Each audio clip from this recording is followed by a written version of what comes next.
जय गणेश दोस्तों, माझा गणेशा चैनल को आप लाइक करो और सब्सक्राइब करो। Thank you. जय गणेश।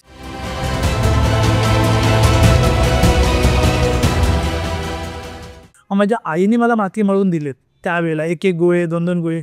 बहिणीने मला कलरला मदत केली आहे छोट्या छोट्या मूर्त्यांना। शेवटची चिंतामणी जोडली आणि ऑन दी स्पॉट जुलैमध्ये ते ऑफ झाले। म्हणजे जुलैमध्ये एवढे सगळ्या ट्रॉल्या रेडी करून सुद्धा तो व्यक्ती जाणं म्हणजे खूप वाईट गोष्ट आहे। पण त्याच्यानंतर त्यांच्या मुलींनी जो का बॅलन्स केला त्या वर्षी, ह्या मुंबईतले प्रत्येक मूर्तिकाराची स्ट्रगल एवढी डेंजर असते। भर पावसामध्ये त्यांना प्रवास करायचा असतो, कारण ज्यावेळेला पाण्याची व्यवस्था नव्हते, ज्यावेळेला आंघोळीची व्यवस्था नव्हते, तर मीही त्यांच्यासोबत शौचालयामध्ये जाऊन आंघोळी केलेली आहे। आणि खेतवाडीची आई हे जे तरबेळीचे विसर्जन करतात। पण ऑडियन्सला तुम्ही व्यक्त करा की कारखान्याची लाईफ आतमधली जेवढी सोप्पं बाहेरून वाटते तेवढी सोप्पं नसते का? तर ती मूर्ती 36 फुटाची केली असती, 36 फीट। खेतवाडीची आई सिंग्युलर स्ट्रक्चर तुम्ही उभा केला बॅलन्सिंग मोडमध्ये। आशिषजी शेला त्यांचा खूप मोठा पाठिंबा आहे आमच्या मूर्तिकारांवरती। त्याच्यामुळे पोलिसांचा मी खूप आभारी आहे की त्यांनी यावर्षी क्राऊड होऊ दिला नाही। तर पारसीवाडाचा धुंदीविनायक एक सरप्राईज पॅकेज होता सगळ्यांसाठी। आणि मूर्तीमध्ये खेतवाडीमध्ये मूर्ती चर्चा झाली की हेतू हाच असतो की त्यांनी मूर्तिकारावरती विश्वास ठेवावा। आणि खूप असे चांगले मंडळ की ते मला नेहमी पाहिजे असं मला वाटतं। भले त्यांच्यासाठी मी 10,000 रुपये कमी घेईल, पण ते मंडळ पाहिजेत, कारण ते मंडळ चांगले आहेत। तर माझ्याकडे जे प्रेम अण्णा आहे तो एक शेडिंग मास्टर आहे। तर तो व्यक्ती आज बऱ्याच ठिकाणी अख्ख्या महाराष्ट्रामध्ये इकडे तिकडे छोटी मोठी कामं करत होता। जिकडे टॉपिक कलरचा निघतो तिकडे मलबार हिल येतो। वर्षभर आधीच म्हणजे गणपती विसर्जन झालं ना वर्षी की पुढच्या वर्षी काय कलर करायचं, गणपती नाही कलर काय करायचं। आमचा डीजे आहे, आमचा ढोल आहे, लाखो रुपये तिकडे गेलेत, 1.5 लाख तिकडे गेलेत, 3 लाख तिकडे गेलेत। नाही, खातूचा कारागीर आहे, विजय खातूंचा कारागीर। कारण कारागीर लोक 4-4 महिने आपलं काम करतात, आपली फॅमिली सोडतात, आपल्या मुलांचं शिक्षण, मुलांचे चेहरे फक्त व्हिडिओ कॉलवरती बघतात। तर दादा यावर्षी शासनाकडून तुम्हाला काय सपोर्ट भेटला? आणि शासनाचा खूप मोठा सपोर्ट होता, जेणेकरून ज्यावेळेला POP बॅन आली त्यावेळेला गेल्या फेब्रुवारी जेव्हा POP बंदी जेव्हा पहिली लिस्ट आली की POP बॅन झाला आहे, त्याच्यानंतर सातत्याने जेवढे मंडळ आहेत या जेवढे समिती आहे, संघटना आहे आणि कामगार संघटना आहे, यांनी सगळ्यांनी खूप प्रयत्न केले मूर्तिकारांनी। आणि ह्यांना जो महत्त्वाचा म्हणजे जो पाठिंबा दिला आशिषजी शेला, त्याच्यामुळे त्यांचा खूप मोठा पाठिंबा आहे मूर्तिकारांच्या मागे। कारण ते पण त्यांनी पण कधी एकेकाळी मूर्तीवरती काम केलं आहे हे त्यांनी स्वतः सांगितलं आहे। त्याच्यामुळे त्यांचा खूप मोठा पाठिंबा आहे आमच्या मूर्तिकारांवरती। आणि त्यांच्या ह्या प्रयत्नामुळे ही POP बंदी कुठेतरी उठली गेली।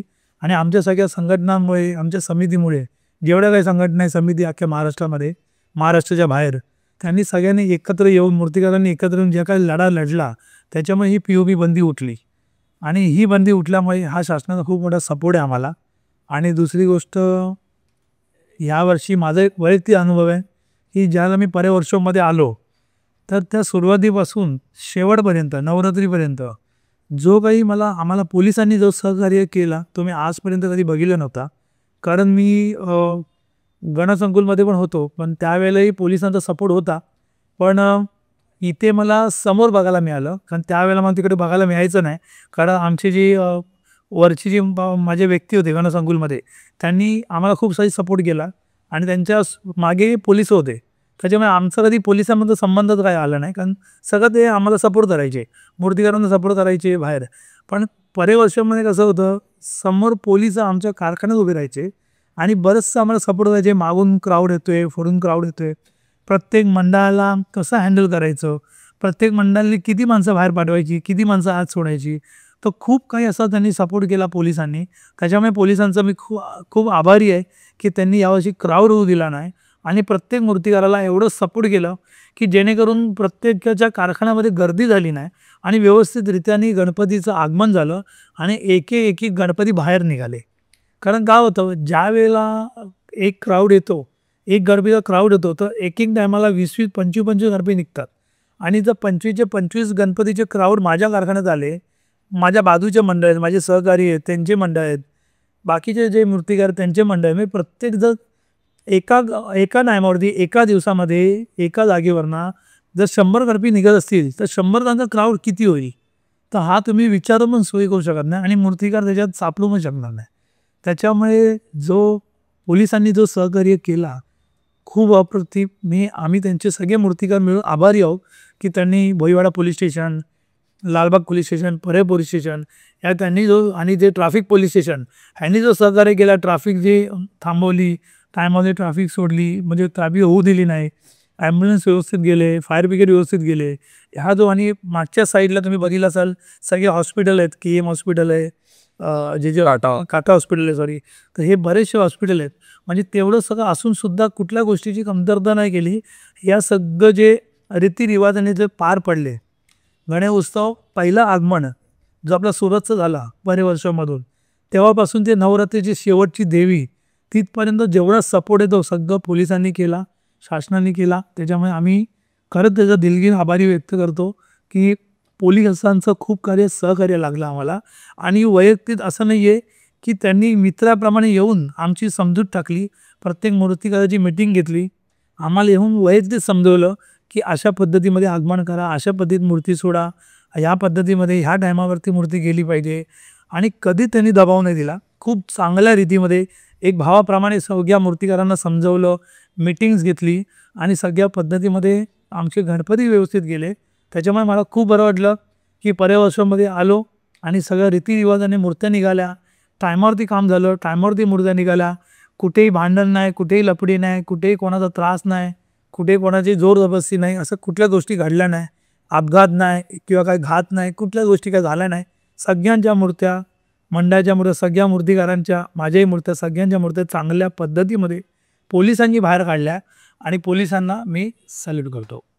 नाही, मुंबई पोलिसांचा खरंच खूप खूप आभार. आम्ही पण त्यांचे अप्रिसिएशन रील्स म्हणजे प्रत्येक विकेंडच्या आगमनाला, म्हणजे शनिवार आणि रविवार एक आगमनाचा दिवस असतो, तर आम्ही शनिवार आणि रविवारी प्रत्येक दिवशी आपण 1 किंवा 2 त्यांचे रील्स टाकायचो, म्हणजे मॅनेजमेंट करताना किंवा म्हणजे सगळं क्राऊड मॅनेज करताना. खूप मस्त मॅनेजमेंट आणि चांगली मॅनेजमेंट त्यांनी केली. तर मुंबई पोलीसचे आम्ही पण खूप आभार व्यक्त करतो आणि असंच सहकार्य, असंच सपोर्ट या उत्सवावर तुम्ही राहू द्या, तर हा उत्सव आणखीन चांगल्या रीतीने पार पडेल. तर गोष्ट करूया आता पहिल्या पारशीवाड्याचा धुंदीविनायक. तर आम्ही बॅलन्सिंग मूर्ती पण बघितली, बट सिंहासन पोजमध्ये कॉन्सेप्ट आणणं आणि काहीतरी वेगळंच करणं आणि मेन बोलतात तर ते कलर ग्रेडिंग तुम्ही केली, तर पारशीवाड्याचा धुंदीविनायक एक सरप्राईज पॅकेज होता सगळ्यांसाठी. कारण एवढी भव्य मूर्ती आणि एवढं कॉन्सेप्च्युअल मूर्ती लोकांना एक्सपेक्टेशन नव्हती की पारशीवाड्याच्या धुंदीविनायकची मूर्ती अशी असेल. बट मी सुद्धा देखील शॉक झालेलो बघून. तर त्यामागची थोडी स्टोरी सांगा का? नाही, पारशीयात धुंदीविनायकांना गेल्या 5-6 वर्षातून ते मूर्त्या नेतात. म्हणून 6-7 वर्ष झाली असतील. प्रतीक्षानगरला असल्यापासून ते माझ्याकडून गणपती घेतात आहे. तर नेहमी त्यांची मूर्ती माझ्या कारखान्यातून आगमन होत असतं. पण ह्या वर्षी मंडळाच्या जे आधारस्तंभ आहे सुनीलबाई, ह्यांचं एक वैयक्तिक मत होतं की आपण गणपती जगे पे बनाएंगे. त्यांचं पहिल्याचं वर्चस्व होतं की आपण गणपती जागेवर बनवूया. आणि त्यांनी गणपती माझ्याकडे गेल्या जानेवारीमध्ये बुकिंग केलं. म्हणजे मागे गणपतीला गणपती बुक केला. म्हणजे किती महिने, 6 महिने, 6-7 महिने, 7-8 महिने आधी तो गणपती माझ्या बुक केला. माझ्या घरी येऊन त्यांनी मला ॲडव्हान्स दिले, गणपती बुक केला. बोल पहिली मूर्ती माझी तुम बुक कर लो और मेरा गणपती तुम पहिले स्टार्ट करो, पण जागेवर. मग त्यांचा एक असा वेगळा हेतू होता की यावर्षी आपण गणपती जागेवर करू आणि कधी वेगळ्या पद्धतीत करू. मग त्यांनी स्केचेसला सांगितलं. मग ते स्केच माझ्याकडे तुम्ही एक आर्टिस्ट आहे प्रेम अण्णा म्हणून, तर तो प्रेम अण्णा म्हणून जो फेमस आहे, त्यांनी तो स्केच काढला. त्या स्केचच्या पद्धतीमध्ये तो गणपती मी जागेवर जाऊन बनवलं. खूप प्रतिसाद छान भेटला मंडळाचा आणि मंडळ खूप छान आहे. कारण जेवढे दिवस माझ्या माणसांनी तिकडे काम केलं, मी येऊन जाऊन असायचो, मला मध्ये जावं लागायचं. सुरुवातीला मी 2 दिवस कंटिन्यू होतो तिकडे, शेवटला होतो. मध्ये जाऊन येऊन असल्यामुळे काय होतं, ज्या वेळेला माझी माणसं तिकडे काम करत होती त्या वेळेला माणसांचं राहणं, खाणं आणि पिणं जेवढं आहे ते सगळं मंडळांनी सहकार्य केलं. सगळं ते मंडळांनी दिलं आणि मंडळांनी अशी कमतरता भासूच दिली नाही आहे की आम्हाला ह्या गोष्टीची कमी आहे, त्या गोष्टी कमी आहे. म्हणजे प्रत्येक गोष्टीला सहकार्य केलं, सपोर्ट केला. त्याच्यामुळे मूर्तीचं काम करायला खूप मजा आली. म्हणजे सुनीलबाई सोडलं तर त्यांचा मुलगा विहान आहे, माझे मित्र आहेत 2-3 तिकडे, ते सगळेजण आहेत, अतुल आहे, त्याच्यानंतर बरेचसे असे मित्र आहेत, ऋतिक आहे, म्हणजे असे बरेचसे मंडळाचे सदस्य आहेत, पदाधिकारी आहेत. तर हे तर हे सगळ्यांनी मिळून खूप चांगलं सहकार्य केलं आणि गणपतीचं काम आम्हाला करू दिलं. तर मजा आली तो काम करायला आणि त्या पद्धतीमध्ये तो काम चांगलं झालं. मग त्यांचा एक हेतू होता की कलर कॉम्बिनेशन कुछ अलग करना है. तर मला कलर आपलं वेगळं काय करायचं, तर मला कलर जर वेगळं करायचं असेल तर आपण गणपतीला टेक्स्चर करूया. तर गणपती प्लेन बॉडी होती, आपण कलर वेगळा करूया आणि टेक्स्चर करूया. तर तेही मंडळाने ऐकलं, कारण गणपतीचा कॉन्सेप्ट थोडा मद्रास पॅटर्नमध्ये होतं. आणि चित्र तुम्ही बघाल की डान्सिंग ह्याच्यामध्ये ते सगळं मद्रास स्टाईलमध्ये सगळा गणपती होता. गणपतीमध्ये ज्वेलरी पण चांगली होती. मग जेवढं मी काम केलं तेवढं त्यांनी खर्चसुद्धा केला मूर्तीवरती. त्याला गोल्ड प्लेटिंग लावली, परत बाजू ते डेकोरेशन छान केलं, लायटिंगचं डेकोरेशन केलं. ह्या पद्धतीमध्ये त्यांनी काम केलं मंडळाने. त्यांच्या बरं वाटलं की जेवढं आपण मेहनत करतो त्या मेहनतीपेक्षा मंडळ पण त्या मूर्तीवरती मेहनत करतो, त्याच्यामुळे श्रेय मला एकट्याला नाही आहे. ती मूर्ती सुंदर होण्याचं कारण काय, मी, माझी टीम आणि मंडळ. तर मंडळाने पण तेवढीच मेहनत केली त्या मूर्तीवर, म्हणून ती मूर्ती रंगरूपाला आली. आणि मूर्तीमध्ये खेतवाडीमध्ये ती मूर्ती चर्चा झाली की पारशीवाड्याचा धुंडी विनायक गणपती यावर्षी खूप सुंदर झाला जागेवर आणि अप्रतिम झाला. लोकांचा प्रतिसाद खूप चांगला आला आणि सुनीलबाईचा जो विश्वास होता तो मी कायम ठेवायचा प्रयत्न करतो. कारण खूप कमी लोक असे आहेत की ते डोळे बंद करून आपल्यावरती डोळे बंद करून विश्वास ठेवतात. आणि खूप लोक अशी आहेत की शेवटपर्यंत टेन्शनमध्ये असतात की मूर्ती कशी होणार, की आमलो इतना पैसा की नाही. पण सुनीलबाईंनी कधी असं केलं नाही. ती व्यक्ती जे मी बोलेल ती किंमत देतात, पण कधी टेन्शन घेत नाही. त्यांना माहिती आहे अरुण के विश्वास आहे आणि बीत भरोसे राहतात, कारण त्यांचा पूर्ण विश्वास माझ्यावरती आहे. मग हात मी प्रत्येक मंडळाचा हेतू हाच असतो की त्यांनी मूर्तीवरती विश्वास ठेवावा, तर ती मूर्ती छान होते. आणि जे मंडळ सारखेवर घेऊन जेव्हा मूर्तीवर टोचत असतात की हे असं पाहिजे, ते कधी होणार, हे कधी होणार, त्यांची मूर्ती त्या मंडळाच्या प्रमाणेच होते. मग त्या मंडळातल्या कुठल्या लोकांना हे आवडतं, कुठल्या लोकांना ते आवडतं आणि मग त्या मंडळामध्ये आपापसामध्ये भांडणं होतात. तर त्याच्यामुळे प्रत्येक मूर्तिकारावरती तुम्ही ती मूर्ती सोडा, त्याची कला बघा, आपल्यापेक्षा त्याला किती येते हे महत्त्वाचं बघा आणि मग विश्वास ठेवा. कारण बरेचसे मंडळ फसतात, बरेचसे मूर्तिकार फसतात मंडळांची ऑर्डर घेऊ. पण माझ्या बाबतीत असं काही नाही आहे. माझे जेवढे मंडळ आहेत सगळे मंडळ खूप चांगले आहेत, अप्रतिम आहे. आणि खूप असे मंडळ मी कमी केले की ते मंडळ मला नको आहेत.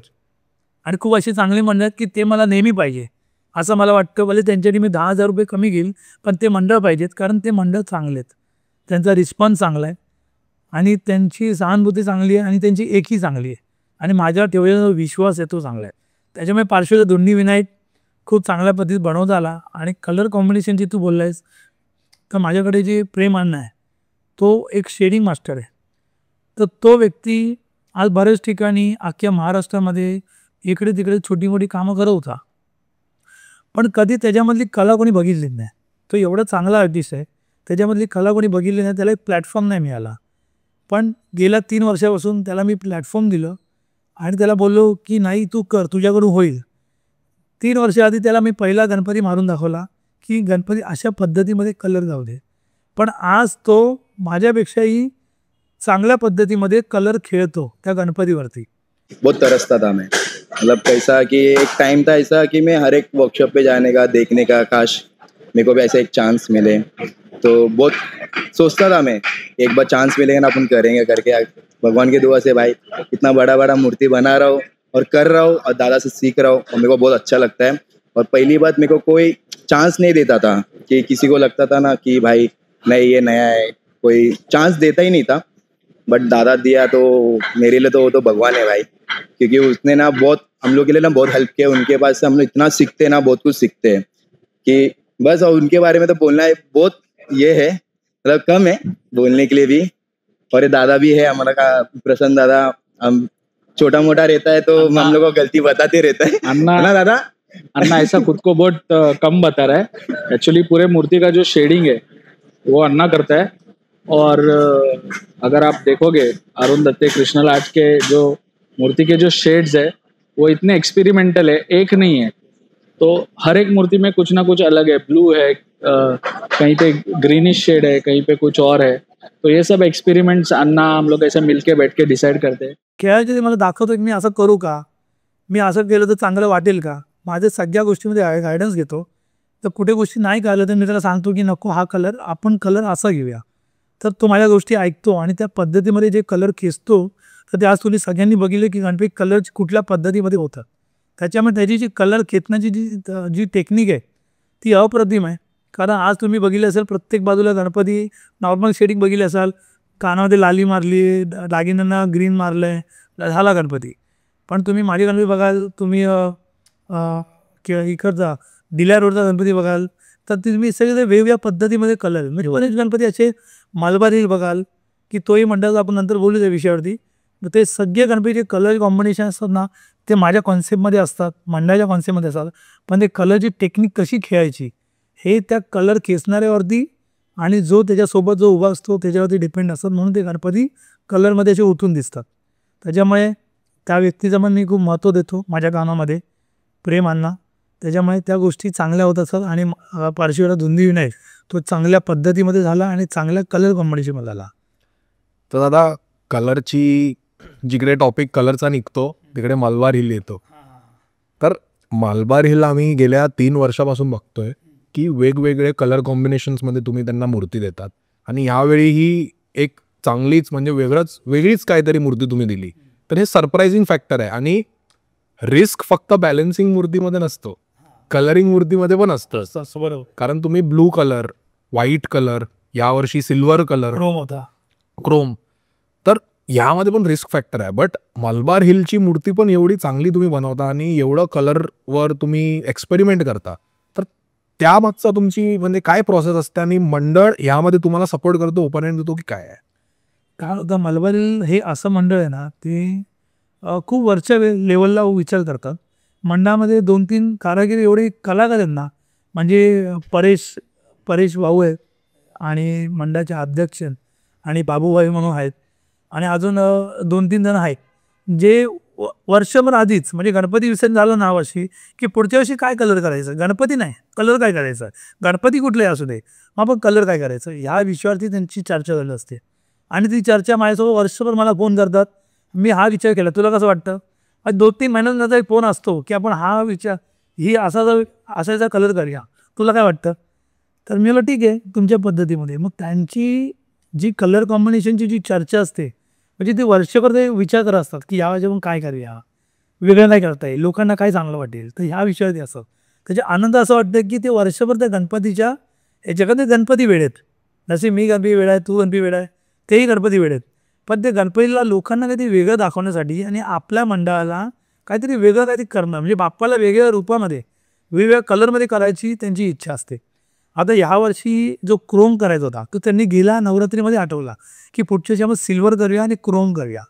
तर क्रोम करण्यात आला आणि क्रोम करायच्या वेळेस तो पहिला मी एक छोटा मूर्ती मारून बघितला, दाखवला की ह्या पद्धतीमध्ये आपण करू. तो बोला ठीक आहे, नो प्रॉब्लेम, चांगलं वाटेल, पण मोठ्यामध्ये काहीतरी वेगळं करूया.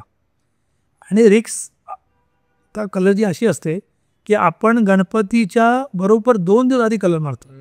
त्याच्यामुळे आपण लवकर कलर मारत नाही आणि त्या 2 दिवसामध्ये तो कलर खराब नाही झाला पाहिजे. उद्या माहीत पडलं आपण कलर काम करतोय आणि 2 दिवसात गणपती आलाय आणि आपला कलर खराब झाला, तो गणपती फेल नाही झाला पाहिजे, कारण त्याचं आगमन असतं. पण तसं काही होत नाही आहे, कारण मंडळ पण स्वतः उभं असतं. मंडळातले जे 2 पदाधिकारी आहेत ते वर्षासोबत नेहमी माझ्या कारखाना असतात, परेश आणि बाबू ते नेहमी असतात आणि ते माझ्यासोबत कॉर्डिनेशनमध्ये असतात. आणि तेवढंच आम्ही एकदम मैत्रीमध्ये आम्ही ते आमचे देवाणघेवाण चालू असतं, बोलणं चालू असतं, एकमेकांना कॉर्डिनेशन चालू असतं त्या कलर बाबतीत आणि त्या पद्धतीमध्ये ते कलर होतात. आणि दरवर्षी फक्त मग मलबारी वेगवेगळ्या पद्धतीमध्ये करतात. आता यावर्षी तुम्ही बघा, आपण क्रोम गणपती केला, पण तुम्ही हे बघाल की त्या गणपतीच्या पायथ्याशी जी पिंड होती त्या पिंडांना त्यांनी 9 रूप आणले, 9 काय कितीतरी वेगवेगळ्या पद्धतीमध्ये त्यांनी ते रूप दाखवले शंकराचे. जे लिंग बोलतात ना, महाकालचे जे लिंग, ते वेगळ्या ह्याच्यामध्ये त्यांनी ते केलं. तर यावर्षी एवढं अप्रतिम वाटलं. मी तर साध्या पद्धतीमध्ये तो लिंग बनवून दिला ब्लॅक कलरमध्ये, पण ह्यांनी वेगवेगळ्या पद्धतीमध्ये दिला आणि वेगळ्या पद्धतीमध्ये तो बघायला भेटला फोटोमध्ये. ज्या मी दर्शनाला गेलो, बोललो अरे यार मी तो फोटो वेगळा बघितला, हा वेगळा, विसर्जनला वेगळा. म्हणजे विचार करा किती क्रिएटिव्ह माइंड आहे. असं मला असं वाटतं की मंडळाने आगमन किंवा डेकोरेशन ह्या गोष्टीचा तुम्ही विचार करा, पण स्वतःच्या गणपतीत काय चांगलं करताय. आणि काय होतं, बरेचशा असा एक विषय मानतो मी, बऱ्याचशा वेळा असं होतं की मंडळाच्या गणपती घ्यायला येतो ना, तर ते गणपती नाही बघत की आता लवकर कर. का, आमचा DJ आहे, आमचा ढोल आहे, लाखो रुपये तिकडे गेलेत, 1.5 लाख तिकडे गेलेत, 3 लाख तिकडे गेलेत. अरे पण तू नेतो सगळं कशासाठी? ह्या परमेश्वरासाठी. तू मला सांग ना, कानामध्ये थोडंसं हे नाही आहे, पोटावरती थोडंसं हे निघाले, तुम्ही गणपतीबद्दल बोलतच नाही. कलर मला आम्हाला वेगळा करून दे, तुम्ही गणपतीबद्दल काहीच बोलत नाही. तुम्ही बोलता ते फक्त DJ, ढोल आणि आगमन, ते तर सगळं बाहेर गेलं होणारच आहे. पण तुम्ही तेवढंच लक्ष गणपतीवरती द्या. कारण ज्या वेळेला प्रत्येक मंडळ जेव्हा बाहेर खर्च करतो, आगमनावरती एवढा खर्च करतो, मग तुम्ही मूर्तीवरती का ना खर्च? मग मूर्तीवर बार्गनिंग का करता? बार्गनिंग करा, पण एवढं मोठं बार्गेनिंग करू नका की त्या मूर्तिकाराला नाही परवडेल. शेवटी तो एक रिस्पेक्ट, एक आपलं एक रिलेशन बॉन्डिंग आहे म्हणून एक ऑर्डर घेतो. पण कुठे त्याला वाटतं की बॉन्डिंग आहे माझी या मंडळासोबत, पण ह्या मूर्तीत मला काही भेटलं नाही, असं कुठेतरी छोटीशी खंत असते मूर्तिकाराची. तर मला असं वाटतं कुठेतरी तुम्ही त्याच्यात बार्गेनिंग करा, पण मूर्तिकाराला बोला, बाबा ही अमाऊंट आमची ठरली आहे ना, तुला 5,000 आम्ही जास्तच देऊ, पण आमचं काम छान काय. तर मूर्तिकार हसत काम करेल. कारण मूर्तिकाराला सगळ्या गोष्टी बघायला लागतात, जागा, मंडप, कारागीर, मटेरियल. त्याच्यामुळे प्रत्येक मूर्तीच्या मागे एवढे काही टक्केवारी त्याला मिळत नाही. पण मला असं वाटतं की जेवढं काय करेल तो मनासून काम करतो. कुठलाही मूर्तिकार असू दे, प्रत्येक मूर्तिकार आपला पूर्ण जीव तोडून त्या मूर्तीत काम करतो की आपलं नाव चांगलं राहण्यासाठी, आपली मूर्ती चांगल्या पद्धतीत निघण्यासाठी. पण तुम्ही बार्गेनिंग करून कुठेतरी पैसे कमी करून त्या मूर्तिकाराला खंत मिळतं. आता अशा मंडळ आपल्याकडे नाही आहेत, पण माझं असं म्हणणं की वैयक्तिक की मूर्तिकाराला कुठेतरी एक 5,000 10,000 रुपये एक्स्ट्रा द्यावे, पण ती मूर्ती छान होईल. पण तुम्ही बाकीचा जो खर्च आहे, समजा 10,000 मूर्ती आम्ही एक्स्ट्रा दिले, पण गणपती छान भेटला, त्याच पद्धतीमध्ये आमचं DJ विजय जे काय असेल ते तुमचं आगमन होईल. त्याच्यामुळे मरबाल ही बेस्ट मंडळ आहे, खूप सुंदर मंडळ आहे. आज त्यांच्यामध्ये जी एकी आहे, त्यांनी जे ज्या गोष्टी आजपर्यंत केलेत, वेगवेगळ्या रंगामध्ये गणपती आणलेत, तर त्यांचा अजून पुढचा पण येतो आहे 2026चा, की वेगळ्या पद्धतीमध्ये त्यांच्या गणपती करायचा त्यांचा प्रयत्न आहे, तर ते करतील असं मला वाटते. दादा आता गोष्ट करूया नवरात्री उत्सवाची, की नवरात्रीमध्ये आम्ही बघितलं की तुम्ही वेगवेगळ्या प्रकारच्या देव्या तुम्ही यावर्षी पण बनवले. गोष्ट करूया खेतवाडीची आई. खेतवाडीची आई हे 3 वर्षापासून तुम्ही एक मोठ्या लेवलला एक मोठा स्ट्रक्चर उभा करतात, आणि यावर्षी आम्ही बघितलं की एक सिंग्युलर स्ट्रक्चर तुम्ही उभा केला बॅलन्सिंग मोडमध्ये. तर ह्यामागची काय स्टोरी आहे आणि ह्यामागचं तुमचं काय थिंकिंग आहे की यावेळी तुम्ही एवढी मोठी देवी आणि सिंग्युलर स्ट्रक्चरवर तुम्ही उभी केली खेतवाडीची आई? खेतवाडीची आई गेल्या बऱ्याच वर्षापासून बनवतोय. म्हणजे परेलला असल्यापासून गणसंकुलला असल्यापासून बनवते मी. आणि त्यांची छोटी मूर्ती आहे तेव्हा पण मी बनवलेली, आणि आता जे मोठ्या मूर्ती तुम्ही बघताय गेल्या 3 वर्षापासून तेही बनवतो. पण यावर्षी माझा असं विचारत होता की आपण कधी वेगळं करूया, म्हणजे मोठी स्ट्रक्चर लावूया, म्हणजे बॉडीचा जो स्ट्रक्चर तो मोठा लावूया. उगाच आपण खाली कधी बनवून हाईट वाढवतो. तर दरवर्षी बघा तुम्ही गेली 2 वर्ष बघाल, म्हणजे हा वर्षात 25 सोडलं तर 23-24 बघाल की प्रत्येक गणपती खूप हाईटला होता, म्हणजे काय ना काही स्ट्रक्चर खाली बनलेलं होतं. पण मी म्हटलं की ह्यावर्षी स्ट्रक्चर नको, यावर्षी आपण देवीच मोठी करूया. तर विचार केला की मोठ्या पद्धतीत बनूया, अष्टभुजा देवी बनूया. तर मी विचार केला की उभी करूया मूर्ती. तर यावर्षीची जो मी बॉडी टाकली, जो स्ट्रक्चर टाकला, त्या मूर्तीला मी उभा करण्याचा मी मेजरमेंट घेतलेला, तर ती मूर्ती 36 फुटाची केली असती, 36 फीट बॉडी. हां, पूर्ण मूर्ती उभी केली असती तर 36 फूट मूर्ती केली असती. पण तेवढी मूर्तीला आपल्या इथे जागा नाही आहे, आगमनला प्रॉब्लेम होतं, म्हणून ती मूर्ती मी थोडी बसवली. म्हणजे थोडीशी पाय बँड करण्यात आला, पण स्ट्रक्चर मोठं घेतलं. आणि मंडळाला बी सांगितलेलं की यावर्षी मी जरा वेगळं करतोय, मोठं स्ट्रक्चर घेते. तर मंडळांनी मला बजेट वाढवून दिला, नाही असं नाही आहे, त्यांनी दरवर्षीप्रमाणे यावर्षी मला बजेट वाढवून दिला आणि बोलले, दादा ठीक आहे, आमचं एवढं बजेट आहे, हे तू घे, पण तुझ्या पद्धतीमध्ये चांगली होते. तर त्यांना मी चित्र वेगळे दाखवलेले आणि बनवताना मी वेगळी बनवली, कारण त्यांना माहिती आहे की हा ह्याच्या पद्धतीत करणार. आणि देवाची कृपा होती की म्हटलं चांगल्या पद्धतीत करू, आणि ती बनवली. कारण वेगळं स्ट्रक्चर होतं, एवढं मोठं स्ट्रक्चर तरी मुंबईत कधी बघायला भेटलं नसेल, मला तरी भेटलं नाही. तर मी बनवली, पण मी म्हटलं मंडळाला चांगलं वाटेल आणि लोकांना आवडेल, आणि खरं तो प्रतिसाद मिळाला, लोकांना आवडलं, मंडळांनाही आवडलं, आणि खूप त्याची प्रशंसा झाली, वाव झाली, उत्सुकता लोकांची अजून वाढली की अशा मूर्त्या पण आपल्याला पुढच्या वर्षी बघायला मिळतील का, म्हणजे इतर मूर्तिकारांकडे किंवा माझ्याकडे. तर बघू आता पुढच्या वर्षी. यावर्षी तर एवढी सुंदर मूर्ती झाली, आता पुढच्या वर्षी परत त्याच स्ट्रक्चरमध्ये मूर्ती बनवायची की परत स्ट्रक्चर लहान करायचं, आता हे मंडळावरती डिपेंड आहे. मंडळाचं बोलले की आपण त्या स्ट्रक्चरमध्ये जाऊ, आपण त्या स्ट्रक्चरमध्ये मूर्ती बनवू, आणि तर मंडळ बोलले की नको, आपल्याला नाही झेपत आहे, आपण थोडीशी लहान धरूया मूर्ती. तर मग लहान पद्धतीत करू, हे जरा मंडळावरती डिपेंड आहे. कारण शेवटी कसं असतं, मी जरी कितीतरी माझ्या पद्धतीत मूर्ती जरी बनवली, डिझाईन माझ्या पद्धती असेल, पण शेवटी जे मॅनेजमेंट आहे आणि जे शेवटपर्यंत जे करायचे ते मंडळालाच करायचं आहे. त्याच्यामुळे मंडळाचे पण अध्यक्ष आहेत प्रशांत म्हणून, आणि जे बाकी दुसरे आहेत सनी करून, हे सगळे जी मुलं आहेत, जे कार्यकर्ते, जे अध्यक्ष आहेत, खूप चांगली. कधी त्यांचंही हे नसतं, आपल्यावरती दबाव नसतो. नेहमी त्यांचं असतं की दादा तू करशील, नेहमी विश्वास असतो, नेहमी पाठिंबा असतो. मजा येते काम करायला. कुठलंच मंडळ असं नाही आहे की आपला त्रास देतो की आपला दबाव टाकतो, असं नाही आहे. प्रत्येक मंडळ आपल्यावरती विश्वास असतो. दादा बोलतात, अभिमान वाटतो, बरं वाटतं आणि एक सपोर्ट करतात. त्याच्यामुळे असं वाटतं कीच आहे मी पण त्या मंडळातच आहे, बिंदास बनतो आणि मग बनवत जातो आणि ते लोकांना आवडत जातं. एक अभिमानाची गोष्ट आम्हाला हे वाटते की एवढी मोठी मूर्ती होऊन सुद्धा ती मूर्ती तराफ्यावर जाऊन विसर्जन होते आणि सुखरूपपणे विसर्जन होते.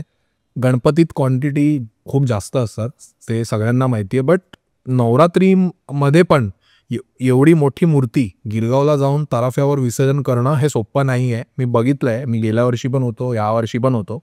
तर मंडळ आहे की त्यांच्यामध्ये एकी आहे आणि जिद्द आहे की आम्ही मोठी मूर्ती आणली आहे ठीक आहे, बट आम्ही विसर्जन पण चांगल्या रीतीने करणार. तर हे सगळ्यांना एक मेसेज आहे की मोठी मूर्ती पण, आणि खेतवाडीची आई पण बघायला गेलं तर बॅलन्सिंग मूर्ती बट तरी सुद्धा त्यांनी तराफ्यावर जाऊन विसर्जन केलं.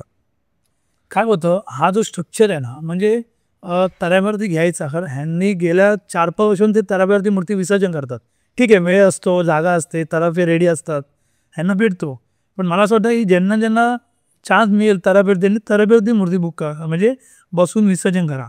आणि खेतवाडीची आई हे जे तराफ्यावरती जे विसर्जन करतात, ह्यांनी मला पहिलंच सांगितलं की दादा मूर्ती तराफ्यावरती आहे. मग त्या पद्धतीमध्ये मी वेल्डिंग केली. स्ट्रक्चर जे पाटाचं, हां, कारण काय होतं, ती नॉर्मल पाटावरती आपली वेल्डिंग होऊन मूर्ती तराफ्यावर नाही जाऊ शकत. खरं एवढी मोठी वरती वजन आहे, मग त्या पद्धतीमध्ये खाली सुद्धा आपल्याला स्ट्रक्चर तसं हेवी टाकलं पाहिजे, गरजेचं आहे. त्या पद्धतीमध्ये ती मूर्ती जाईल. त्याच्यामुळे त्यांचा जो रिक्वायरमेंट होती ती मी पूर्ण केली आणि मी जी त्यांच्यावर मला जी अपेक्षा होती अशा पद्धतीने ते लोक आगमन आणि विसर्जन करतील ते त्यांनी केली. त्याच्यामुळे त्यांना सॅल्यूट आहे की एवढी मोठी मूर्ती छान पद्धतीत घेऊन जातात त्या मंडळात जास्त कार्यकर्ते नाही, थोडेफार आहेत, पण खूप चांगले सपोर्टिव्ह आहे आणि एकमेकांना सपोर्ट करतात. त्यांचा पूर्ण एरिया त्यांना सपोर्ट करतो, अख्खी खेतवाडी त्यांना सपोर्ट करते. त्याच्यामुळे खेतवाडीमधले सगळे मंडळ खूप चांगले आहेत, कारण मी स्वतः अनुभवलं आहे. मी जेव्हा दर्शनाला गेलो, मंडळांनी बोलून सत्कार केला आहे आणि मला वाव दिली आहे मूर्तीबद्दल. मग ती परजा महाराज असू या बाकी मूर्ती असू दे, पण खेतवाडीचे सगळे मंडळ खूप चांगले आहेत. मग ते कुठल्याही मूर्तिकाराचे असू दे, पण प्रत्येक मूर्ती जर तुम्ही गेलेत, माझ्यापेक्षा या आदर मूर्तिकार जरी गेला माझ्या मंडळात, तरी त्याचा सत्कार होईल, त्याचा वाव होईल. त्याच्यामुळे हे मंडळ मला खूप आवडतात की कुठलाही मूर्तिकार जरी आला तरी त्याला त्याची कलाकाराची इज्जत देतात, की भले हा चिराग किल्लार आहे पण याची कला वेगळी आहे, तर ह्याचाही रिस्पेक्ट केला पाहिजे. त्याच्यामुळे तिकडे कुठलाही कलाकार गेला, छोटा कलाकार असू दे, मोठा कलाकार, ह्या खेतवाडीमध्ये प्रत्येकाला रिस्पेक्ट मिळते. हे मी बघितलं आहे लहानपणापासून. त्याच्यामुळे खातूंचं नाव, आम्ही लहानपणी नाव घ्यायचो ना, तरी मला लाईन सोडून मला बाहेरून पाठवायचे, नाही खातूचा कारागीर आहे, विजय खातूंचा कारागीर. त्याच्यामुळे हे मी लहानपणापासून बघितलं आहे. त्याच्यामुळे आनंद होतो की खेतवाडीची आई आपण बनवतो आणि अभिमानाने बोलतो की बाबा चल ती मूर्ती मी बनवली आहे, आणि तेवढं ते मंडळी तेवढं रिस्पेक्ट करते, त्या चांगल्या पद्धतीने विसर्जन करते, खूप बरं वाटतं. आणि नवरात्री, गणपती संपले, नवरात्री पण संपली, आता येऊया मागी गणेशोत्सव. तर आता 2026ला जे मागी गणेशोत्सव आहे, तर लोकांना असा प्रश्न पडलाय की अरुण दत्ते विल बी इन मुंबई, म्हणजे अरुण दत्ते मुंबईमध्ये येणार, मागीमध्ये कारखाना करणार, पहिला प्रश्न हा. आणि दुसरा प्रश्न की मागीमध्ये गेल्या वर्षी मी तुमच्या कारखान्यात आलेलो पनवेलला, तर आम्ही तिकडे एक मूर्ती बघितलेली, केशरी प्रतिष्ठान, नवीन मंडळ आहे, बट विजन त्यांचा खूप मोठा आहे आणि तिकडे पण गणपती वेडे आहेत. तर त्यामागचं थोडं आम्हाला सांगा. केशरी प्रतिष्ठान हे मागी गणपती जे कोपर घराण्यामध्ये बसतो, तो एकमेव असा गणपती आहे की एवढा मोठा गणपती, म्हणजे 18 ते 20 फुटाची मूर्ती फक्त 1.5 दिवसाची असते. आणि 1.5 दिवसामध्ये ते मंडळ एवढं कार्यक्रम राबवतात, म्हणजे असं बोलत नाही की पैसे खर्च करतात, त्यांचे प्रत्येक मंडळाचे पैसे सगळे वाचवून करतात, पण ते मंडळ लोकांवरती खर्च करतात. ते एवढं केशरी प्रतिष्ठान जो मंडळ आहे ते 1.5 दिवसामध्ये लोकांवरती एवढं पैसे खर्च करतात आणि एवढे चांगल्या रीतीने चांगल्या पद्धतीमध्ये कार्यक्रम राबवतात. खूप मी गेल्या वर्षी माझं पहिलं वर्ष होतं, माझ्याकडे पहिल्यांदा मूर्ती केली आणि मला एवढं वाटलं की 20 फुटाची मूर्ती 1.5 दिवसाची, मला पहिला विश्वास असला नाही. पण ज्या वेळेला मी त्यांच्या एरियामध्ये गेलो, त्यांच्या प्रोग्रामच्या दिवशी गेलो, त्यावेळेला तिथे लाखो लोकं बघून, लाखो भाविक बघून मला असं वाटलं की बापरे, काय वाव आहे या मूर्तीला. केशरी प्रतिष्ठान मला तरी वाटतं अख्ख्या महाराष्ट्राने मागी गणपतीमध्ये कोपरखाने जाऊन तो एकमेव 1.5 दिवसाचा गणपती बघावा. मी असं बोलत नाही की माझी मूर्ती आहे म्हणून. ते कसे कार्यक्रम राबवतात, त्यांच्यामध्ये जे दिपेश करून आहेत, दिवेश करून जे आपले मित्र आहेत, ते त्या मंडळाचे आधारस्तंभ आहे आणि बाकीचे जे त्यांचे कार्यकर्ते आहेत ते सगळे त्यांना एवढ्या चांगल्या पद्धतीमध्ये प्रत्येकाला ट्रीट करतात, प्रत्येक कलाकाराला ट्रीट करतात आणि प्रत्येक आपल्या एरियामध्ये जे काही कलाकार आहेत त्यांना बोलवून त्यांचा सत्कार करतात आणि जे 2 दिवस लोकांना चांगलं कार्यक्रम करून, जेवणाचा कार्यक्रम करून, सगळ्या गोष्टीचा कार्यक्रम करून चांगल्या पद्धतीमध्ये आगमन आणि विसर्जन करतात. खूप बघण्यासारखं असतं. त्याच्यामुळे मला तरी वाटतं यावर्षी गेल्या 2 वर्षापेक्षा यावर्षी ते केशरी प्रतिष्ठान खूप चांगल्या लेवलमध्ये काम करणार आहे. त्याच्यामुळे यावर्षी सगळ्यांनी जाणं आणि बघणं गरजेचं आहे आणि मी तरी आतुरता आहे की त्यांची मूर्ती यावर्षी काहीतरी भव्य दिव्य आणि वेगळ्या पद्धतीत करणार आहे. आणि यावर्षी मंडळांनी सांगितलं त्यांची रिक्वायरमेंट अशी आहे की दादा यावर्षी आम्हाला खूप चांगल्या पद्धतीत करायची, तर आमची मूर्ती तू जागेवर कर. तर त्यामुळे ह्यावरची मूर्ती त्यांची जागेवर बनवते आपण आणि म्हटलं जागेवर काम करू, चांगल्या पद्धतीत काम करू, अशा रीतीने माझं त्यांच्यासोबत बोलणं चाललं आहे. आणि दादा मागीमध्ये तुम्ही इकडे येणार आहे मुंबईमध्ये, म्हणजे परेल विभागात, की नाही येणार आहे, की काय प्लॅन आहे तुमचं मागीमध्ये? कारण सगळे म्हणजे मी एक तुम्हाला बोलू इच्छितो की मी काल आहे ना इंस्टाग्रामवर स्टोरी टाकलेली की अरुण दत्तेला काही प्रश्न तुम्हाला जर विचारायचे तर तुम्ही विचारू शकता. 250च्या वरती प्रश्न आलेत, तर ते सगळे प्रश्न तर आपण मांडू नाही शकत, बट मॅक्झिमम मी कव्हर करण्याचा प्रयत्न करतो. तर एक प्रश्न असा है कि अरुण दत्ते मागी गणपति में मुंबई में आ रहे हैं कि नहीं है, ये हमको पूछना है उनसे, ये हम आपको पूछो. तो ये प्रश्न है कि अरुण दत्ते मागी गणपति में लालबाग परेल में कारखाना होने वाला है या नहीं होने वाला है? राहिला प्रश्न काय होता क्वांटिटीचा. जर एखाद दुसरी मूर्ती असेल तर मी माझ्या वर्कशॉपमध्ये करेल, माझा जो गोडाऊन आहे तिकडे मी करेल पनवेलमध्ये. आणि आत्ता माझं मंडळांशी बोलणं चालू आहे, तर शक्यतो होईल कदाचित असं मला वाटतं.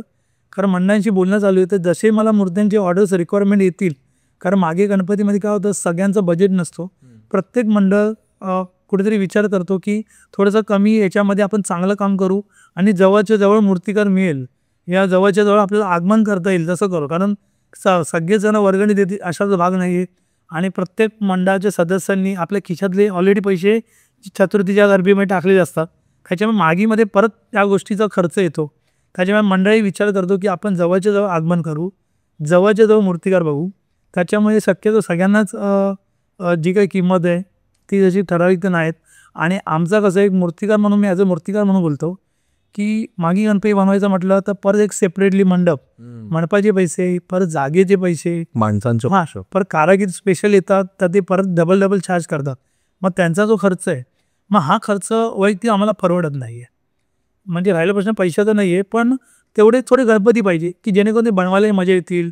एक 15-20 मूर्त्या पाहिजे तर ते करायलाही कधी 5 गणपती 7 गणपती, मग त्यांचे पण थोडीशी बजेट थोडं कमी असतात, म्हणजे किंवा क्वांटिटी कमी असते किंवा ते दादा एवढ्यात करा तेवढ्यात करा. तर गणपतीच्या वेळेस कसं आपण 100 गणपती वाढवतो, त्याच्यात एखाद दुसरा गणपती आपण ॲडजस्ट करू शकतो, पण 4-5 गणपतीमध्ये आपण कसं ॲडजस्ट करणार. त्याच्यामुळे शक्यतो जेवढं होईल तेवढं आपण करू. आणि नक्की जर येणाऱ्या मागी गणपतीमध्ये बऱ्याचशा मंडळांची जर माझ्या रिक्वायरमेंट असेल तर नक्कीच लालबागमध्ये मी येईल. हाय जागा आपल्याकडे शिल्लक, तिथे जाऊन आपण गणपती बनवायची आपली तयारी आहे. पण आता ते मंडळावरती डिपेंड आहे की आपले किती मंडळ आहेत आपल्याकडे, नाही तर आपले जेवढे मंडळ आहेत तिथे आपण जागेवर बनवू आणि गणपती आपण मोरया बोलू. तर आता सगळं बोलणं झालं आपलं. मंडळ बरोबर आपण बोललो, म्हणजे मंडळाचा एक टॉपिक काढला, शासनाचा टॉपिक काढला, सगळ्यांचा बोलणं झालं. आता येऊया अरुण दत्तेवर. मी पाहिलं यावर्षी की तुम्हाला ताप होऊ सुद्धा तुम्ही कारखान्यात उभे होते, न जेवता न पाणी वगैरे काय, पण चहा पिता, कारण वेळच नव्हता. मी यावेळी मॅक्झिमम टाईम आपल्या वर्कशॉपमध्ये होतो. मी सगळं ऑब्झर्व करतो, कोपऱ्यात असतो. तुम्हाला माहिती आहे मी कुठे पण होऊन काय पण ऑब्झर्व करतो. तर तुम्ही तुमचा प्रवास सांगा की मूर्तिकारची लाईफ कशी आहे. म्हणजे जे दिसतं, म्हणजे ठीक आहे लोक तुमच्यासोबत फोटो खेचतात, रिस्पेक्ट, तुम्ही डिझर्व करता फोटो घेत, बट कारखान्याच्या आत जी लाईफ आहे ते कोणाला माहिती नाही आहे की किती स्ट्रगल आहे, काय काय करावं लागतं, काय काय मॅनेजमेंट असते, किती फोन येतात, किती मंडळ येतात. तर तुमची कारखान्याची लाईफ आम्हाला सांगा. म्हणजे मला तर माहिती आहे थोडीफार, बट ऑडियन्सला तुम्ही व्यक्त करा की कारखान्याची लाईफ आतमधली जेवढी सोप्पं बाहेरून वाटते तेवढी सोप्पं नसते. कारण मी पण कारखान्यामध्ये 1-2 नाईट होतो, जास्तच नाईट होतो, बट मला सुद्धा खोकला बसलेला. म्हणजे POP, पेंटिंग, हे ते. तर मी तर समजा की 5-6 तास, 7 तास, बट तुम्ही 24-24 तास, म्हणजे 1 महिना 2 महिने तुम्ही तिकडेच आहे. तरी सुद्धा तुमच्यामध्ये तीच एनर्जी असते. आणि कधी पण मी येतो वर्कशॉपला तर तुम्ही असं मला ऐकायला नाही येत की बाबा अरुणदादा झोपलेत, नाही, अरे तिकडे बघ त्या मूर्तीला जॉईनिंग करतात, अरे तिकडे टचअप करतात, हे आहे ते. म्हणजे मी तुम्हाला असं नाही पाहिलं की तुम्ही रेस्ट करता. तर तुम्ही झोपता, नाही झोपता, किती तास झोपता, काय जेवता, आणि म्हणजे कसं तुम्ही स्वतःला मोटिवेट ठेवता की बाबा मला करायचंच आहे. कारण क्वांटिटी आहे एवढी मूर्त्यांची. तर तुम्ही सगळा प्रवास सांगा. आता सगळ्यांना सोडा, फोकस ओनली अरुण दत्ते. प्रवास म्हणजे खूप कठीण आहे. कारण ज्या पद्धतीमध्ये आपण गणपती बाहेर बघतो आगमनला, खूप चांगल्या रीतीने आपल्याला गणपती बघायला भेटतात, पण त्याच्या मागचे जेव्हा तुम्ही कलाकार बघतील ना, तर ते तुम्हाला नेहमी हडकुळे, खराब कपडे, घाणेरडी अवस्था असे दिसणार. ह्याचं कारण काय माहिती का, की 4 महिने मी पहिला माझे जे कलाकार आहेत, म्हणजे माझे जे कारागीर लोक आहेत, मी त्यांचा प्रवास सांगतो, मग मी माझा सांगतो. कारण सगळ्यात मोठं श्रेय म्हणजे मी माझ्या कारागीर लोकांना देतो. कारण ते आहेत म्हणून गणेश उत्सव आहे, आणि म्हणून मी आहे, म्हणून माझं नाव आहे, म्हणून माझं घर चाललं आहे. कारण ती लोक जे UP बिहारची लोक आहेत, जे मुंबईतले आपले कलाकार लोक आहेत, आपलं घर दार सगळं सोडून, आपल्या बायका पोरांना सोडून 4-4 महिने येऊन इथे राहतात. 4-4 महिने राहतात आणि भर पावसामध्ये थंड पाण्याने आंघोळी करतात आणि दिवसभर त्या POPमध्ये काम करतात. कारण मी स्वतः खूप जवळून बघितलं आहे. कारण ज्यावेळेला पाण्याची व्यवस्था नव्हते, ज्यावेळेला आंघोळीची व्यवस्था नव्हते, तर मीही त्यांच्यासोबत शौचालयामध्ये जाऊन आंघोळी केलेली आहे. असं व्यक्ती आहे मी. म्हणजे जो बाजूला शौचालय आहे तिथे जाऊन आम्ही 10-20 रुपये देऊन आंघोळी केलेली आहे. मी स्वतःही केलेली आहे. बाथरूमला तर आपण जातोच कधी ना कधी, पण आंघोळी पण केली आहे, मी सुद्धा केली आहे, माझ्या कारागीर लोकांनी भेट केली आहे. आणि ज्यावेळेला जेवण नसेल तर कारखान्यात सुद्धा आम्ही थोडं चूल बांधून जेवण करून, मी कारागीर लोकांसोबत जेवण करून त्यांच्यासोबत पण झोपलो आहे. का, पाणी भरलं आहे किंवा जायला काही मुभा नाही आहे, परत सकाळी 2 तासांनी परत यायचं आहे, तर आपण इथेच झोपू. मग जिथे ते माझे भैया लोक झोपले त्यांच्यासोबत मी झोपलो आहे. इथे भैया तिथे भैया मी झोपलो आहे. कोण भैया आणि कोण शेठ काही कळत नाही. त्याच्यामुळे मला असं काही मतभेद नाही आहे की असा भेदभाव नाही आहे. कारण कारागीर लोक 4-4 महिने आपलं काम करतात, आपली फॅमिली सोडतात, आपल्या मुलांचं शिक्षण, मुलांचं चेहरे फक्त व्हिडिओ कॉलवरती बघतात, आपल्या बायकोला सोडून, घरातली कामं सोडून, सगळं सोडून आपल्या गणपतीसाठी येतात आणि चांगल्या पद्धतीमध्ये गणपती बाहेर काढून देतात. आणि आपण बोलतो वाव काय गणपती आहे, पण खरे कलाकार ते आहेत. कारागीर आपले खरे कलाकार आहेत. जशी जशी एक एक पद्धतीमध्ये, जेव्हा सुरुवातीला आपला कार्पेंटर जेव्हा पार्ट ठोकतो, त्याच्यानंतर आपला वेल्डर जेव्हा वेल्डिंग करतो, त्याच्यानंतर POPवाले जेव्हा मूर्ती कास्टिंग करतात, मूर्ती जोडतात, फिनिशिंगवाले फिनिशिंग करतात, त्याच्यानंतर मी काम करतो बारीक मग पेंटिंग, शेडिंग, डोळे गोल्डन, आणि मग ज्वेलरी, मग धोतर, आणि मग आगमन. हा जो प्रवास आहे ना, ह्याच्या मागे खूप खूप लोकांचा एक मूर्तीवरती हात लागलेला असतो. म्हणजे नाही बोलायला तर एक मूर्तीवरती सगळे कारागीर काम करून जातात. आता माझ्याकडे जर 60 माणसं काम करतात, तर 60चे 60 माणसं त्या मूर्तीवरती काम करून गेलेले असतात. आपण बोलू अरुण दत्तेने एकट्याने मूर्ती बनवली तर ते पॉसिबल नाही. त्याच्यासाठी सगळ्यांचे हात त्या मूर्तीला लागलेत. म्हणून ती मूर्तीचे तुम्ही फोटो काढलेत, व्हिडिओ काढलेत, आणि त्या मूर्तीसोबत माझी सेल्फी काढली आहे. याचं कारण काय, त्याच्यामध्ये सगळ्यांचा हातभार आहे. त्याच्यामुळे ही स्ट्रगल जी आहे ना 4 महिन्याची, खूप डेंजर आणि खूप भयानक असते. म्हणजे आपलं घरदार सोडून, आपली फॅमिली सोडून आपण कुठल्या पद्धतीत राहतोय. आपण जेव्हा जेवण करतो तर आपल्याला बाजूला जे चिखल असतो, कचरा असतो, त्याचा वास येतो, पण तरी आपण बघत नाही, आपण तिथे जेवतो. कारण काय होतं, आपल्याला बघत जेवण करून लवकर काम चालू करायचं आहे. आपण त्याला बघत नाही, यार जागा खराब आहे, माती आहे, धूळ आहे, की मला इथं बाजूला POPचा वास येतोय, केमिकलचा वास येतोय, कलरचा वास येतोय, बाजूला चिखलाची लाईन आहे, त्या चिखलचा वास येतो, काही बघत नाही. त्यावेळेला माझे कारागीर बघत नाही ना, मी बघतो.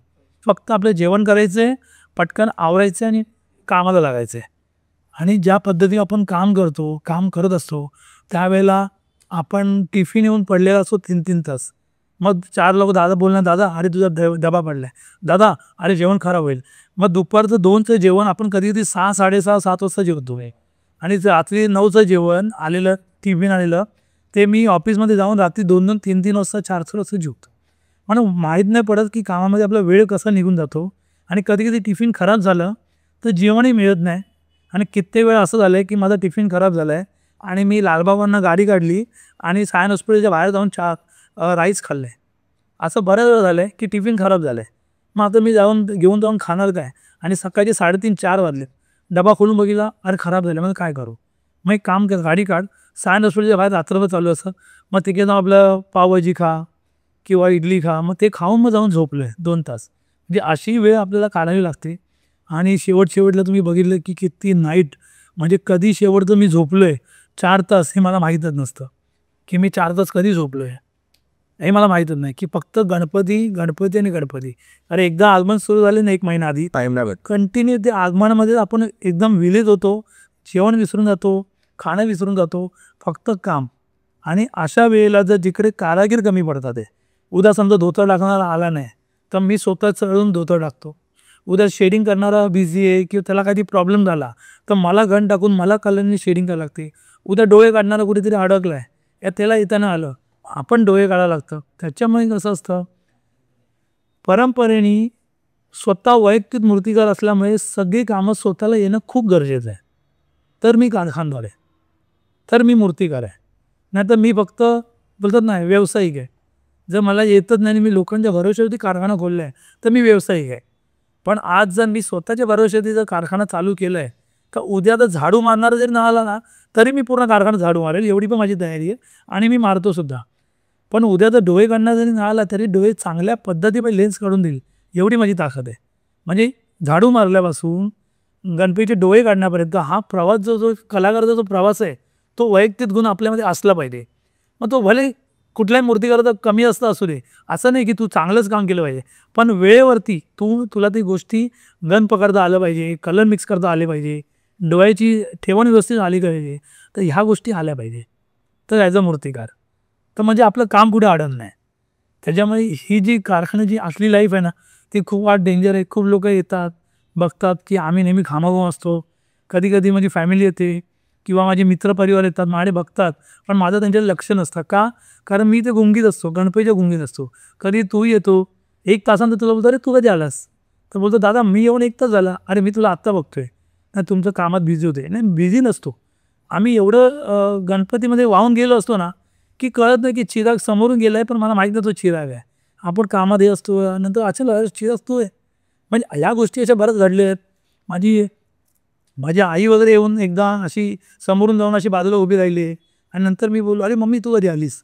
अरे मी कधी झाली, तुझ्या समोरून गेली, तू बाजूला होतास. नाही माझं लक्ष नव्हतं. म्हणजे आपण एवढं त्या गणपतीमध्ये गुंगून जातो की आपल्याला कसली सूद नाही राहत. म्हणजे आपलं वजन कमी होतं, आपलं खाणंपिणं कमी होतं, आपली तब्येत बारीक होते. आणि या 3 महिन्यामध्ये मीच नाही, ह्या मुंबईतले प्रत्येक मूर्तिकाराची स्ट्रगल एवढी डेंजर असते. भर पावसामध्ये त्यांना प्रवास करायचा असतो, यायचं असतो. कधी कधी कारखान्यामध्ये पाणी येतं तर कधी कधी पाणी काढावं लागतं, कारागीरसोबत भिजावं लागतं. म्हणजे बऱ्याचशा गोष्टी. म्हणजे तुम्ही बोला ना जमिनीवर बसून जेवायची ताकद असेल तर तेही करावं लागतं. कधी आंघोळीला जागा नसेल तर कुठेही आंघोळी करा, जे भेटेल ते पाणी पिया. आपण नेहमी बोलतो नाही मी बिसलरीशिवाय पित नाही, पण त्यावेळेला असं आहे ना, त्या नळाचा पाणी जो असतो मंदिरातला तोही प्यावं लागतं, या बाहेर जो कुठला पाणी असतो तोही प्यावं लागतं. मग त्याला बघत नाही की मी आजारी पडेल, मग स्वतःला जपून गोष्टी घ्यावं लागतं. आणि यावर्षी तू बघितलं असेल चिराग, यावर्षी म्हणजे एवढं ताप, 2 दिवस मला कंटिन्यू ताप होता, मी तर कापत होतो, पण तरी पण मी कारखाना सोडला नाही. ह्याचं कारण काय की मला एकच गुरूंनी सांगितलं आहे, आता लोक काय बोलतील, या जे त्यांच्याकडे काम करू होते ते काय बोलतील माझ्या बोलण्यावरती हे मला माहीत नाही, पण मला वैयक्तिक मत आहे ते कधी बोललेले, शेवटपर्यंत काम कर आणि शेवटपर्यंत टिकून उभा राहा. कोणी आपली कॉलर नाही पकडली पाहिजे, एवढंच कर. भले शब्दांनी शब्द होतात. आज आपलं काम थोडं मागे राहिलं तर लोक बोलतात, बोलून विषय निघून जातो. आज तेच नंतर उद्या तुझा सत्कारही करते, पण उद्या आपल्या इथपर्यंत कोण आलं नाही पाहिजे. अशी वेळ तर माझी कधीच नाही आली. की कोण माझ्या कॉलरपर्यंत आला आहे, कधीतरी वाचावत झाले असेल कुठल्या मंडळासोबत तर मी मंडळाची क्षमाही मागतो. पण छोट्या मोठ्या गोष्टी होतात, पण आपल्या कॉलरपर्यंत कोण येईल, आपल्या कारकीच्या कॉलरपर्यंत कोण जाईल अशी वेळ येऊ देत नाही. त्याच्यामुळे मला ताप येऊ दे, आजारी पडू दे, शेवटपर्यंत काम राहू दे, छोटं मोठं टचअप राहू दे, पण मी वर डे पासून शेवटची नवरात्रीची देवी जाईपर्यंत मी तुला 24 तास कारखान्यात भेटणार. फक्त 2 तास 3 तास जे झोपायला जाईल तेवढंच. आणि शेवटला तेही जात नाही आम्ही. ह्याचं कारण काय, कारखाना खूप आवडतो. मग त्यावेळेला माझं घर, माझा परिवार, माझा संसार, माझा मुलगा यांना मी सगळं लांब सोडतो. कधी कधी 2-2 दिवस झाले कळत नाही की माझ्या मुलाशी मी बोललो नाही, त्याचा चेहरा नाही बघितला. 3-3 दिवस मी त्याला व्हिडिओ कॉल नाही करत की मी विसरून जातो की मुलगा पण आहे माझा की त्याला व्हिडिओ कॉल करायचा आहे. म्हणजे अशी वेळ आली आहे की अरे 2 दिवसानं माझ्या मुलाला भेटलो नाही, मग लगेच व्हिडिओ कॉल करतो तर तो शाळेत गेलेला असतो. आणि कधी आपण रात्री 3 वाजता 12 वाजता कॉल करतो तो झोपलेला असतो. म्हणजे एवढी स्ट्रगलची वेळ येते की आपण आपल्या फॅमिलीला बघू शकत नाही. आपल्या फॅमिलीला फक्त बोलण्याशिवाय पर्याय नसतो. कोणाकोणाचं घर जवळ असतो, पण त्या जवळ घर असून सुद्धा मूर्तिकारांचं त्यांना घरी जाऊन जेवता येत नाही, ते तिकडेच जेवतात. म्हणजे बोलतात ना, कारागीर लोकांसोबत जेवतात. आणि कधी कधी घर बाजूला आहे पण तरी पण तिथेच झोपतात. म्हणजे असे बरेच मूर्तिकार बघितले. माझ्या बाजूला बरेच मूर्तिकार आहे, सिद्धेश दिगवळे, निलेश विधाते, बंटी पोहेकर, मोहिते, हे सगळे मूर्तिकार मी असे बघितले एवढी स्ट्रगल करतात की बाजूला जवळ घर आहे पण तरी पण ते कारखान्यामध्ये झोपलेत, तिकडेच जेवतात, तिथेच पडलेत. त्याचं कारण काय की प्रत्येकाला आपला कारखाना खूप प्यारा आहे, आपल्या मूर्त्या खूप प्याऱ्या आहेत. पैसा महत्त्वाचा नाही आहे, पण त्यावेळेला लोकांचे चांगले मूर्ती जाणं हे खूप गरजेचं आहे. त्याच्यामुळे ते करणं खूप गरजेचं असतं. त्याच्यामुळे आमची स्ट्रगल लाईफ जेव्हा लोक बघतात गणपती छान झाला, पण त्या मागचे जे कलाकार आहेत ना ते खूप थकलेले असतात. तुम्ही बघा कधी पण आहे, पण माझी स्माईल ही नेहमी शेवटपर्यंत असते. मी कधी मनाने थकलो, अंगाने जरी थकलो ना तरी शेवटला जे कोण आलं तरी मी त्याला स्माईलच देतो. पण थोडीफार चिडचिड होते, कारण काय होतं, झोप पूर्ण होत नाही, झोप नसते, जेवण पोटात नसतं, आणि कामाचा जो प्रेशर असतो आणि मंडळाचे जे कॉल्स असतात तर त्याच्यामुळे कसं असं कधी कधी चिडचिड होते. कुठल्या मंडळाची चिडचिड पण केली असेल त्यांचीही मी क्षमा मागतो की मी कुठल्या मंडळाची चिडचिड केली असेल. मग ते समजतात दादा वैतागला आहे, मग ते साईडला निघून जातात, पण उलटं नाही बोलत. असे खूप चांगले मंडळ आहेत. असं वाटतं की मग जेव्हा मी जातो मंडळात मग त्यांना बोलतो सॉरी त्या दिवशी तुम्हाला मी काहीतरी बोललो. अरे नाही नाही दादा, कळतं आम्हाला तुझ्यावरती प्रेशर होता. तर अशा प्रेशर जी मंडळ सांभाळून घेतात त्या मंडळाचे आम्ही आभारी मानतो की त्यांनी एवढं आम्हाला सपोर्ट करतात, मूर्तिकारांना सपोर्ट करतात, कारागीर लोकांना सपोर्ट करतात. आणि त्यांची स्ट्रगल लाईफ आहे की ते समजून घेतात की नाही खूप काम आहे दादाला, तर नको त्यांना त्रास द्यायला, आपण घेऊन जाऊ, काय असेल टचअप छोटं मोठं आपण ते येऊन करते. असेही मंडळ समजूतदार आहे. त्याच्यावर खूप असे मंडळ समजूतदार आहे की त्यांचे धन्यवाद बोलतो की ते खूप समजूतदारप्रमाणे आपली मूर्ती घेऊन जातात, पण मूर्तिकाला त्रास देत नाही. त्याच्यामुळे कारखान्याची आतली स्ट्रगल लाईफ खूप हे आहे. म्हणून मी प्रत्येक ब्लॉगर्सला बोलतो की तुम्ही येऊन मूर्तिकाराची इंटरव्ह्यू घेता, पण तुम्ही कधी त्या भाज्याची इंटरव्ह्यू घेतली का रे, त्या भाज्याची इंटरव्ह्यू घेतली, माझ्या कारागीरची इंटरव्ह्यू घेतली की तो कुठून आला आहे. आज जर माझा अण्णा कुलाब्यावरनं जर येतो तर तो कसा आला आहे, तो ट्रेनमध्ये लटकून येतो, 2 ट्रेन बदली करून येतो. आणि कधी येतो, मी बोललो ना की अण्णा तुमको अभी आना आहे, अर्धा तासात पोचतो. मग तो कसा आला आहे, तो टॅक्सीमधून आला आहे का, तर त्याला विचारलं तू कैसा आते, फिर तुम्ही जर रातभर सोते नाही आहे तुम नहाते का पिऊ, तुम खाते का, रात्रीचं जेवण जर खराब झालं की रात्री तुम्हाला जेवायला काय हाईत नाही, केम हॉस्पिटलचं सगळं जेवण बंद, मग तुम्ही जेवता का, तुम्ही काय खाता, काहीच नाही का. कधी कधी बोलतात ना ते लोक रेडबुल पिऊन वगैरे पण काम चालवतात, कधी कधी ते एनर्जी ड्रिंक म्हणजे अशा पद्धतीमध्ये कलाकार आपले दिवस काढतात. आणि किती वेळा असे झाले माझ्या कारखान्यात स्वतः असं झालं आहे की मी नाईट केली आहे, 7 माणसं माझ्यासोबत नाईटला आहे 4 वाजेपर्यंत, आणि 4च्या पुढे त्यांनी डबा खोलला आणि मी घरी गेलो आहे. आणि सकाळी बोलतात की रात को हम खाना नहीं खाए, क्यों, खराब हो गया. मग मला एवढं वाईट वाटलं, अरे खराब झालं तर मला सांगा. नहीं हम लोग सो गया 4 बजे, क्या खाना खाएंगे, फिर हम लोग चाय पिए और उधर से चाय मंगाए, सुबह चाय पी के बिस्किट वगैरे सो गए. म्हणजे पण कारागीर लोकांनी मला सकाळी 4 वाजता फोन करून नाही बोलले की दादा जेवण आता तुम्ही गेले आणि आमचं जेवण खराब झालं, मी सायन हॉस्पिटलला खाल्लं, मी घरी गेलो तर माझंही जेवण खराब झालं, पण ते 7चे 7 जण उपाची पोटी झोपले चाय घेऊ, पण सकाळी बोलली. मग मी त्यांना सांगायचो की असं कधी करू नका, जर जेवण खराब झालं मला अंधीला फोन करा, मी तुम्हाला कुठून पण आणून देईन, दादर स्टेशनला जाईल, सायन हॉस्पिटलकडे जाईल, पण काहीतरी घेऊन येईल की जेणेकरून तुमचं पोट, भले मी सकाळी 6ला झोपेल पण मला सांगा. नाही तर मग तेव्हा असं मी ठरवलं की 4 वाजेपर्यंत आपण नाईट नाही करायची, 2पर्यंत करायची, जेणेकरून. आणि मग मी काय केलं, एक वेळ घेतला, 10 वाजता वेळ घेतला की जेवायचं, अर्धा पाऊण तासात परत कामाला लागायचं, म्हणजे जेवण खराब होत नाही. भले मी नंतर जेवतो, कारण काय होतं, ज्यावेळेला हे लोक जेवायला जातात ना, तर माझ्यासोबत 4 मंडप बसलेले असतात, मग मला उठता येत नाही, मग माझा डबा तसंच राहतो. मग कधी कधी काय होतं, मी गणपती जोडताना जेवतो, नाही तर कधी ती सगळं झाल्यानंतर जेवतो, तर डबा खराब आहे. म्हणजे ही एवढी स्ट्रगल अशी आहे की प्रत्येकजण आपल्या फॅमिलीसाठी, आपल्या स्वतःसाठी आपले स्वप्न पूर्ण करायला, लोकांची जे आपले ते विश्वास आहे की अरुणदादा चांगला गणपती बनवून देईल, जे हे त्या गोष्टी पूर्ण करणारी त्या कारखान्यामध्ये स्ट्रगल करत असतो प्रत्येक मूर्तिकार. तो सुरुवातीला बघा तुम्ही कधी तो कसा असतो, त्याची राहण्याची पद्धत, त्याची बोलण्याची पद्धत कशी असते, त्याचा ताव ठेवून नाही कधी छान असतं, पण जसं महिने सरकत जातात ना, त्याची अवस्था कशी विकट होतात ते बघा तुम्ही. सुरुवातीचा अरुण दत्ते आणि शेवटचा अरुण दत्ते, म्हणजे त्याचे केस विस्कटलेले असतात, त्याचे चेहऱ्याचा रंगच उडालेला असतो, त्याचे कपडे घाण झालेले असतात, त्याची बॉडी भारी झालेली, म्हणजे मी नाही, प्रत्येक मूर्तिकाराची ती अवस्था असते. सुरुवातीला मी जेव्हा गणपती बनवायला घेतो त्याला माझा आवाज एवढा मोठा असतो ना की मी इथून एक आवाज दिला ना तिथे 10 कारागीर लोक ऐकतात. आणि शेवटच्या सणात ना मी बाजूला बोलतो, त्याला आवाज दे ना, आवाज दे त्याला. ह्याचं कारण काय आहे की आवाज निघत नाही. म्हणजे एवढं स्ट्रगल करतो आम्ही की तो आवाज कोण गळ्यातून कंठातून निघत नाही. पण तो परमेश्वर ताकद देतो की तू आजारी पड, काही कर, पण मला झोपू देत नाही, बेडवर झोपू देत नाही, सलाईन लावू देत नाही, कधीच नाही. ताप मला निघून गेला मला माहिती आहे. आज जर मी डॉक्टर जाऊन सलाईन लावलं तर 4 दिवस माझे फुकट आहे. मग त्याच्या आपण इथे जाऊन त्याची सलाईन घ्यायची, कारण ती जी उष्णता आहे गणपतीची ती कायम आपल्याला मिळत असते. आणि जे मंडळाचा जो हे असतो, जो आनंद असतो, त्यांच्या चेहऱ्याचा आनंद आपल्याला मिळतो की वा याची मूर्ती छान झाली, आपल्याला अभिमान आहे, हा गणपतीचा बाहेर पडणे किती छान होईल. मग त्या पद्धतीमध्ये विचार करत करत सगळ्या मूर्त्या छान होतात. आणि मग ती स्ट्रगल लाईफ कशी निघून जाते ना कळत नाही. तब्येतीवर परिणाम होतो, फॅमिलीवर परिणाम होतो, स्वतःवर परिणाम होतो, आणि प्रत्येक आपल्या कलाकारच्यावरती होतो, पण कोण दाखवून देत नाही आणि कोण असं दाखवत नाही. लास्ट क्षणाला मी अण्णाला बोललो ना, अण्णा ये शेडिंग करेगा क्या, तू थक गया, तेरे में ताकद नाही आहे. अण्णा बोलतो दादा मैं करेगा तुम जाओ. म्हणजे तो व्यक्ती मी बघितला आहे की असे कारागीर मी बघितलेत माझ्याकडे. ठराविक असे कारागीर आहेत की कुठले वेळेला असे कारागीर पण आहेत की ठराविक काम करतात, आपल्या वेळेनुसार काम करतात, निघून जातात की मी एवढंच करणार, आजचा माझा एवढा कोटा कंप्लीट झाला, मी निघून गेलो, असे कारागीर आहेत. पण कुठले वेळेला कारागीर असे आहेत की लास्टच्या क्षणाला बोललो ना कि यार तू बहुत थका है, पण एक गणपती बाकी आहे, दादा तुम जाओ, मैं मारेगा, मैं करेगा. म्हणजे अंगात ताकद नाही आहे, बोलायची ताकद नाही, उभं राहायची ताकद नाही आहे, तरी तो शेडिंग करतोय, तरी तो कलर मारतोय, तरी तो फिनिशिंग करतोय, हातामध्ये काटे उचतात आहे पाण्याचे, तरी तो घासतोय गणपती. म्हणजे असे सुद्धा कारागीर आपल्या कारखान्यात आहेत की ते शेवटच्या क्षणामध्ये बघत नाही आहे की मला किती त्रास होतोय आणि मी का करू, माझा टाईम तर सगळा संपला आहे, मग शेअर बघेल. तसं नाही, हा कारखाना शेअरचा नाही आहे, हा कारखाना माझा आहे, हे मंडळ माझे आहेत, हे लोक माझी आहेत.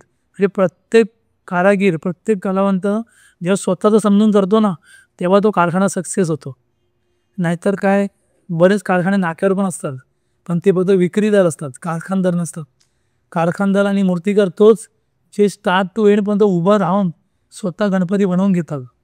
आज सिद्धेश दिघोळे, बंटी पोळेकर, निलेश विधाते, मोहिते, हे सगळे असे चांगले मूर्तिकार आहेत जे परे वर्षामध्ये आहेत. ते स्टार्ट टू एंड मी त्यांना बघितलं की रात्री 3 वाजले तरी मला दिसतात, जसं मी जागा आहे तेही जागेत, माझे कारागीर जागेत, त्यांची कारागीर जागेत, म्हणजे प्रत्येक वेळेला ते दिसतात. आणि काम करताना मी त्यांना बघितले यावर्षी तरी 2025 परिवर्षामध्ये, म्हणजे नेहमी रात्री 4 वाजता त्यांना बघितले की धावपळ करतात. कोण कलरसाठी धावतोय, कोण पेंटिंगसाठी, कोण कारागीर, कोण हे कोण ते, पण आपले गणपती चांगल्या पद्धतीमध्ये प्रत्येकजण काढतो. सगळे गणपती सगळ्या मूर्तिकाराचे छानपैकी पद्धती देतात. त्याच्यामुळे प्रत्येकाने एवढी मेहनत करून स्ट्रगल करून आज तिथपर्यंत आलेत आणि नावारूपाला सगळे मूर्तिकार आले. एक शेवटचा प्रश्न दादा, की आम्ही एक व्हिडिओ बघितला तुमचा सोशल मीडियावर, तुमचा वाढदिवस होता, मी स्वतः तुम्हाला सरप्राईज देण्यासाठी आलो, बट मलाच तिकडे सरप्राईज भेटली की तुम्ही निघून गेलेले, म्हणजे घरी गेलो. तो एकच दिवस तुम्ही आय गेस तुम्ही घरी गेला. आणि तो एक सुंदर व्हिडिओ, म्हणजे तुमचा मुलगा कृष्णल आणि वहिनी यांनी तुमचं वेलकम केलं, आणि ते एकदम म्हणजे सुंदर व्हिडिओ होता, आणि ते खूप म्हणजे बोलतात ना इमोशनल वाटला सगळ्यांना. मला तर खूप वाटला आणि सगळ्यांनाही वाटलं. तर तुम्ही हे बोला की फॅमिलीचं किती योगदान आहे तुमच्या हा बिझनेस जो आहे. कारागीर तर UP बिहारवरून येतात, ठीक आहे, बट तुम्ही इकडे राहून सुद्धा पनवेलला जाऊ नाही शकत, बट फॅमिलीचा काय योगदान आहे, म्हणजे तुमची वाईफ, तुमचा मुलगा, तुमची फॅमिली जे पण आहे वेळ नाही देता येत तुम्हाला नाही. 4 महिने, तर त्यांना कधी असं वाटतं की हे काय काम आहे, म्हणजे 4-4 महिने तुम्ही नाही आहे इकडे. ते आगमनाला येतात, तुमचा मुलगा देखील आगमनाला येतो, वहिनी देखील आगमनाला येतं, बट जे मोठा गॅप असतो की बाबा फॅमिली इकडेच आहे, 2 तासांनी घर आहे आपलं, 1 तासांनी घर आहे, बट जाऊ नाही शकत. राईट. तर तुमच्या फॅमिलीचं काय योगदान, आणि फॅमिलीचं पण एक बोला ना की त्यांचं काय थिंकिंग आहे की मूर्तिकार का, म्हणजे असं विचारलंय की यार मूर्तिकार कशाला तुम्ही बनले, काय दुसरं काय केलं नाही? काय होतं, एक वैयक्तिक सपोर्ट म्हटलं ना तर फॅमिलीचा खूप मोठा सपोर्ट आहे. खरं लहानपणापासून जे मी गणपतीची सुरुवात केली, तर तुम्हाला माहिती आहे माझे गुरु विजय खातू हे ते हे सगळ्या गोष्टी सगळ्यांना माहिती आहे. पण ज्या वेळेला मी जो शाळेत असताना गणपती म्हणायचो, तर माझी बहीण आणि माझी आई मला माती मळून द्यायची. मी 1.5 फुटाचे गणपती बनवायचो घरामध्ये, 1-1 फुटाचे. पण त्यावेळेला माझे वडील मला गार्डनमधली माती आणून द्यायचे. माझ्या पप्पांनी मला माती दिली आहे की हे ही माती चांगली आहे, ह्याच्यात तुझे गणपती बनते. पण त्यांना माहीत नव्हतं की माती कुठे मिळते. त्यावेळेची गोष्ट आहे, ज्या लहान असा. आणि ज्यावेळेला मला काय लागलं की माती, शाडू माती कुठे भेटली आणि ती माती कशी मिळतात, कशी बनवतात, तर मला तर पीठ मळता येत नव्हतं. मग पीठ माझा बनवलं येते घरामध्ये आईला. मग मम्मी तुम्हाला मातीचा गोळा मळून दे. मग माझ्या आईने मला माती मळून दिलेत त्यावेळेला, 1-1 गोळे, 2-2 गोळे. बहिणीने मला कलरला मदत केली आहे छोट्या छोट्या मूर्त्यांना. ती माझी जर्नी सुरुवात होती जेव्हा मी शाळेत होतो, 5वीला होतो, 6वीला होतो, 7वीला होतो. त्यामुळे अजूनही दिवस आठवतात की घरच्यांनी सपोर्ट केला. आणि त्याच्यानंतर जेव्हा स्ट्रगल लाईफ सुरू झाली, त्यावेळेला माझ्या बायकोने मला सपोर्ट केला की तिने मला कारखान्यामध्ये सपोर्ट केला, बाहेर सपोर्ट केला. आणि आज जे आपण घरदार सोडून जे राहतो, म्हणजे आज 4-4 महिने घराबाहेर असतो, तर माझा मुलगा अक्षरशः मला बघायला तरसतो आणि शेवटच्या क्षणाला बोलतो की पप्पा तुम्ही गणपती झाले, देवी झाले, मग तुम्ही येणार कधी? म्हणजे हे त्याचे नेहमी प्रश्न असतात. आता तुम्ही येणार ना, आता तुम्ही येणार ना. मग असं बोलत तो बिचारा तोंड बारीक करतो आणि झोपतो. मग त्याचं नेहमी असं असतं की पप्पांची गणपती झाले, पप्पांची देवी झाले, मग पप्पा घरी का नाही येत आहे, हा विषय असतो. त्याच्यामुळे काय होतं, जूनपासून ते जुलैपर्यंत 6 महिन्याचा भाग असतो. तर 18 जुलैला माझा वाढदिवस असतो. आणि तू जो बोललास विषय, माझा सत्कार हे स्वागत केलेला, का मुलाची खूप आतुरता होती. आणि त्या दिवशी तो मी दिवस टाळू शकत नाही, कारण 12 वाजता माझा बड्डे, पहिला बड्डे. आज भले गेल्या वर्षी मी 78 केक कापले बऱ्या वर्षामध्ये, म्हणजे एवढे आपले फॅन फॉलोवर किंवा माझे मित्रपरिवार आहे, 78 केक कटिंग केले मी, त्याच्यावरतीच गेले. पण जो पहिला केक असतो, तर असं वाटतं की मुलाच्या हातून केक आपल्या फॅमिलीमध्ये कापला पाहिजे. म्हणून मी आदल्या दिवशी घरी जातो, रात्री 12 वाजता माझा मुलगा केक कापतो. मग ते सुकून वाटतं. मग बोललो आता काय, आता मग काय मी कारखान्यातलाच आहे. मग त्याच्यानंतर मग मी डायरेक्ट गणपती आगमन झाल्याच्या 2-3 दिवसानंतर 1 दिवसासाठी गणपती घरी जातो.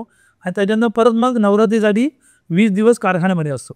त्याच्यामुळे ही लाईफ जी आहे ना, ती खूप हे असते की आपण 3-3 महिने मुलाचं शाळेचे दिवस बघू शकत नाही. त्याची स्पर्धा असतात, त्याचे डान्स असतात, किंवा त्याचं काही शाळेतलं कार्यक्रम ते बघू शकत नाही, किंवा त्यांनी काय नवीन काय प्रोजेक्ट बनवला आहे, त्यांनी काय चित्र काढले, माझी ग्रेटिंग काढले, ते फक्त मोबाईलवरती बघायला भेटतं, प्रत्यक्ष बघायला भेटत नाही. तो काय ॲक्टिव्हिटी करतो ते बघायला मिळत नाही. घरामध्ये काय चाललं आहे, काय नाही, हे आपण बघायला मिळत नाही. पण काय होतं, एक विश्वास, आपल्या बायकोवरती एक विश्वास, मुलात एक विश्वास, एक फॅमिलीवरती विश्वास, हे सगळं सोडून आपण कारखाना काम करतो. आणि फॅमिलीला पण आपली खूप कदर असते की आपले वडील, आपला पती जो काय मेहनत करतोय तो आपल्यासाठी करतो, आपल्या फॅमिलीसाठी करतो. आणि त्याच्यासोबत ते जे 60-70 लोक आहेत त्यांच्यासाठी काम करत आहेत.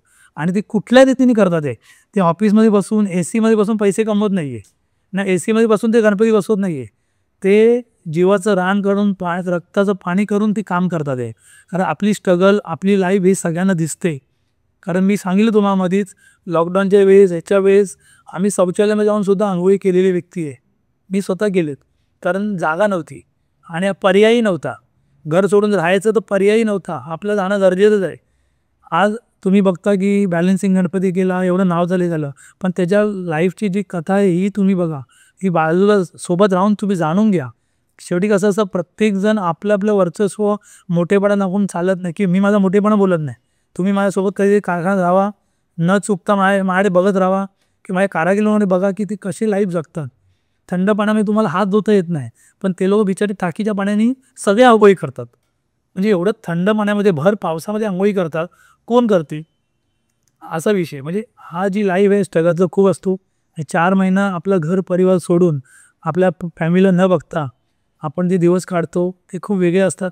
कारण तो मुद्दाच वेगळा आहे की ते इमोशनल असतात, की आपण या फॅमिली विचार केला ना की मग आपण बोलू गणपती बोलणार नाही. मग गणपतीचा विचार केला तर फॅमिली कुठेतरी लांब ठेवावी लागते, की डोक्यातून फॅमिली, मित्रपरिवार आणि ह्या सगळ्या गोष्टी दूर दूर फक्त फोकस गणपती.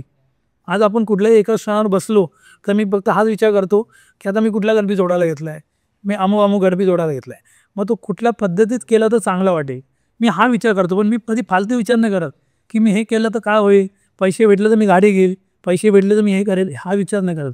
मी गणपतीमध्ये फक्त दिवस रात्र त्या बाप्पाचाच विचार करतो आणि देवीचा विचार करतो की काय पद्धतीमध्ये चांगलं करून तर चांगल्या मूर्त्या येतील आणि लोक आपल्याला वाव करतील. हाच माझा हेतू असतो नेहमी की चांगल्या पद्धतीत मूर्ती करावी आणि लोकांना ती आवडावी आणि लोक आपल्याला एक माझं तेव्हा मूर्ती छान झाली बल, बाकी मोठं पण बोलू नये अशी माझी काहीच अपेक्षा नाही आहे, पण लोकांना वाटतं की मूर्ती चांगली म्हणतो. हाच माझा हेतू आहे बस. म्हणजे मी खूप जवळून बघितलं यावर्षी. प्रत्येक वर्षी मी असायचो, बट यावर्षी मी देखील सुद्धा मॅक्झिमम टाईम स्पेंड करायचा प्रयत्न केला म्हणजे वर्कशॉपमध्ये, आणि सोपं नाही आहे. म्हणजे मी तर फक्त येतो फोटो व्हिडिओसाठी, कॅमेरा असतो, थोडंसं इझी आहे माझ्यासाठी, पण इझी नाही आहे ते कोणासाठी. वर्कशॉपमध्ये काम करणं येणं इझी नाही आहे, कोण पण असो, तो व्हिडिओग्राफर किंवा असो किंवा तो फोटोग्राफर सुद्धा सोपं नाही आहे. बट सगळ्यांपेक्षा जास्त स्ट्रगल म्हणजे मूर्तिकार आणि त्याची टीम, म्हणजे खतरनाक स्ट्रगल. म्हणजे मी पण बघितलं आहे आणि ते बघवत नाही, कधी कधी नाही बघवत. मी कधी कधी असं म्हणजे बोलतात ना फिरतो, नाही बघवत. तुम्ही ताप आलेला तुम्हाला, मला आठवण आहे की एकदम म्हणजे बोलतात ना हीट, मी तुम्हाला असं तापत होता, तर ते नाही बघवत. बट जसं तुम्ही बोलला की बॅलन्स ठेवावं लागतं फॅमिलीमध्ये आणि बिझनेसमध्ये, कारण शेवटी हा आपला एक बोलतात ना सोर्स ऑफ इन्कम आहे आणि एक बोलतात लॉंग टर्मसाठी हे आपण करतोय. जिम्मेदारी आहे की आज माझा बोलायचं दुर्शोन आहे की ही जिम्मेदारी अशी असते ना की या क्षणाला काही होऊ शकतो. आज 2017 तुम्ही बघाल एवढ्या गणपती, म्हणजे मला असं वाटतं की 32 ट्रॉल्या होत्या विजय खातूंकडे आणि वेळेच्या आधी त्यांनी जोडल्या, शेवटची चिंतामणी जोडली आणि ऑन दी स्पॉट जुलैमध्ये ते ऑफ झाले. म्हणजे जुलैमध्ये एवढे सगळ्या ट्रॉल्या रेडी करून सुद्धा तो व्यक्ती जाणं म्हणजे खूप वाईट गोष्ट आहे. पण त्याच्यानंतर त्यांच्या मुलींनी जो काय बॅलन्स केला त्या वर्षी, ती खूप मोठी गोष्ट आहे की रेश्मा खातूंनी जो काय बॅलन्स केला, आपल्या वडिलांचा कारखाना चालवला पुढे त्या वर्षी, म्हणजे तो खूप म्हणलं ना की काही होऊ शकतो की एका माणसावरती की अख्ख्या कारखान्याची जिम्मेदारी, अख्ख्या कारखान्यातल्या कारागीर लोकांचं व्यवहार आणि बाकी लोकांचा व्यवहार हा सगळा त्या माणसाला माहिती असतो की तो कुठे व्यवहार त्यांनी केला आहे, कोणाला द्यायचे आहेत, कोणाकडून घ्यायचे आहेत, कोणाला किती द्यायचे आहेत आणि कुठल्या मंडळाचं आपलं घरचं रिलेशन आहे, कुठल्या मंडळाला कितीला दिली आहे. कुठल्या मंडळाचे बिलही नसतात, माझ्याकडे पण नसतात की त्या मंडळाचे बिलच बनवत नाही, पण त्या मंडळासोबत घरचं रिलेशन आहे. पण ते मंडळ स्वतः बोलतं की नाही दादाला आम्ही एवढे पैसे दिलेले, आणि कधी मीही विसरतो, ते मंडळ स्वतः बोलतो दादा तुला 10,000 नाही, आम्ही 1,000 दिले, तू 10,000 लिहिलेस. असे गोष्ट झालेले आहेत. म्हणजे एवढं मंडळ चांगलं आहे. म्हणजे मी 10,000 10,000 ॲडव्हान्स दिलेत, पण दिले किती मला 1,000, मग बाकीचे घेतले 90. मग ते बोलतो दादा 90 नाही 99 द्यायचे तुला, आम्ही 1,000 दिले, तू 10,000 लिहिलेस. म्हणजे असाही विषय होतात की एका माणसाची पूर्ण जिम्मेदारी असते आणि तो ती जिम्मेदारी कशी पार पडतो हे त्या माणसाला माहिती असतं. आणि ऑन दी स्पॉट कुठला व्यक्ती जाणं आणि एखाद्या व्यक्तीवरती ती गोष्ट पडणं, त्या माणसाला अनुभव नाही आहे, आयडिया नाही आहे, तरी पण तो एवढं सगळं चालवतोय. त्या रेश्मा खासूला मी सॅल्यूट मारतो की विजय खातूनंतर रेश्माताईंनी तो कारखाना चालवला आणि त्यांच्यासोबत जे सपोर्टिव्ह लोक होते त्यांनी तो कारखाना पुढे नेला. आणि आज तेवढी सुंदररीत्याने तुम्ही आज मूर्ती बघितली तर ताडदेवची किती चांगल्या पद्धतीमध्ये, आणि मागे गणपती कांदिवलीचा श्री खूप सुंदर पद्धतीमध्ये रेश्माताईंनी ते गणपती 2 घडवले. खरंच त्यांचा अप्रतिम बोलतो की त्यांनी गेल्या वर्षी या वर्षी 2025 जी ताडदेवची मूर्ती आहे खूप सुंदररीत्याने बनवली, आणि तो कांदिवलीचा श्री तो गेल्या वर्षी बनवला मागे गणेशोत्सवचा, तोही खूप सुंदर बनवला. त्यामुळे ताईला मी अभिनंदन करतो. यावर्षी देखील आम्ही म्हणजे एक्सपेक्टेशन सगळ्यांकडून वाढतात, तुमच्याकडून पण वाढलेत, ताईकडून पण वाढलेत. तर बघूया यावर्षी गणेशोत्सव आपला पार चांगल्या रीतीने पडावा, हीच इच्छा. तो हम पहुंच गए हैं पॉडकास्ट एपिसोड के एंड में. तो पूरा एपिसोड फायर ही था, बट अभी ये लास्ट राउंड है, तो इसका नाम है रैपिड फायर राउंड. थोड़ा इंटरेस्टिंग है. तो अरुण दादा के लिए भी एक टेस्ट है, सबको पता भी चलेगा अभी. तो अरुण दादा, are you ready? Yes. Siddhesh Dighole की बंटी पोहेकर? विषय कठीण आहे, पण एकच सिलेक्ट करायचं, ऑप्शन नाही आहे तुमच्याकडे. आपण रिझन बोलू शकतो ना. हो, बोलू शकता. कारण ह्याचं कारण काय, बंटी पोहेकर खूप वर्ष आधीपासून, त्यामुळे बंटी पोहेकर. कारण लहानपणापासून त्यांच्या वडिलांशी माझं गडबिंदू फॅमिली रिलेशन आहे बंटी पोहेकर. बंटी पोहेकर की निलेश विधाते? निलेश विधाते. निलेश विधाते की सतीश दादा वलिवेडेकर? निलेश विधाते. निलेश विधाते की कृणाल पाटील? निलेश विधाते. निलेश विधाते की आकाश तिरमल? निलेश विधाते. निलेश विधाते की अनिकेत शेवाळे? निलेश विधाते. निलेश विधाते की निखिल खातू? निलेश विधाते. निलेश विधाते की सिद्धेश मिसाळ? निलेश विधाते. निलेश विधाते रेश्माताई? रेश्माताई. रेश्माताई राधनदादा जाड? रेश्माताई. Last but not the list, रेश्माताई की प्रशांत देसाई? रेश्माताई. कारण माझ्या गुरूंची मुलगी आहे आणि त्यांच्या फॅमिलीपासून आपलं काम सुरू झालं, त्याच्यामुळे रेश्माताई खातो. रेश्माताई खातू is the winner of this rapid fire round. तर ताई, सगळ्यांना वेटिंग आहे, म्हणजे सगळे वेट करतायत तुमच्या प्रेझेंटसाठी TGPवर. तर ही रील तुम्हाला नक्की टॅग करणार मी. तर तुम्ही तुमचा वेळ द्या, आम्ही इकडे वेट करत आहात तुमच्यासाठी पॉडकास्टवर. आणि अरुण दादा पण, म्हणजे अरुण दादा एपिसोड झाला आहे आता. अरुण दादा ही 1-2 लाईन अरुण दादा पण बोलणार. अरुण दादा, काय बोलणार तुम्ही ताईला? ताईला एवढंच म्हणेल की आज वडिलांनंतर तू काय जी स्ट्रगल केली ती आम्ही स्वतः बघितली आहे. आणि दुःख कुठलंच मानू नकोस की कोण तुझ्यासोबत होतं, कोण तुझ्यासोबत आहे, या कोण तुझ्यासोबत राहणार आहे. तू त्यावेळेलाही विजय खातूंची मुलगी होती, आजही तू विजय खातूंची मुलगी आहे आणि ह्याच्या पुढेही तू विजय खातूंची मुलगीच राहणार आहे. त्याच्यामुळे तुझ्याकडे 50 मूर्त्या आहेत किंवा नाही आहे ह्याला काही फरक पडत नाही आहे. पण तुझ्याकडे जी काही मूर्ती आहे ती चिंतामणीचा फेस आहे. जो काय तुमचं लेवल आहे, जी तुझी लेवल आहे, खातूची लेवल, ती खातूची लेवलच राहणार आहे. आणि ज्या पद्धतीमध्ये आज तू मूर्ती बनवतेस, ठराविक मूर्त्या बनवते, खूप अप्रतिम आहे, मेहनत खूप करतेस आणि ज्या पद्धतीमध्ये करतेस, खरंच असं वाटतं की तुझ्यासोबत कोणी नसताना आज वडिलांचा आशीर्वाद घेऊन तू ती मूर्ती बनवतेस. त्याच्यामुळे तुला सलाम आहे आणि तुला सॅल्यूट आहे. असंच करत राहा, कार्यक्षेत्र करत राहा. आज तुझ्या वडिलांकडून आम्हाला सगळ्या गोष्टी मिळालेत आणि साक्षात तू नशीबवान आहे की तू त्यांची मुलगी आहेस. आम्ही त्यांची मुलं नाहीत, पण आमचे ते गुरु आहेत आणि तुझे ते वडील आहेत. त्याच्यामुळे शिष्य आपण दोघंही आहे, तू पण शिष्य आहे त्यांची, मी शिष्य आहे. असंच कार्य करत राहा. खूप अभिमान आहे आम्हाला तुझ्यावरती आणि खूप प्रेरणादायी आहेस तू की आज वडिलांची जागा सांभाळतेस. भले थोड्याफार मूर्त्या करतेस पण चांगल्या पद्धतीत करते आणि अजूनही मेहनत करतेस, पण कधी कोणाबद्दल हे करत नाही आहे. असंच राहा आणि असेच चांगले रिलेशन राहू दे आमचे तुझे. जय गणेश. जय गणेश दोस्तों, कैसे हो आप सभी? तो ये एपिसोड आपको कैसा लगा? अरुण दत्ते 2.0. उम्मीद करता हूँ कि आपको ये एपिसोड पसंद तो आया ही होगा और बहुत ज़्यादा वैल्यूएबल भी था, क्योंकि बहुत सारे डीप डिस्कशन हुए जो आज तक हुए रही है TGP पर. तो कैसा लगा कमेंट करके बताना. और आगे वाले एपिसोड में आप किसे एज अ गेस्ट यहाँ पे देखना चाहोगे वो भी कमेंट करके ज़रूर बताना.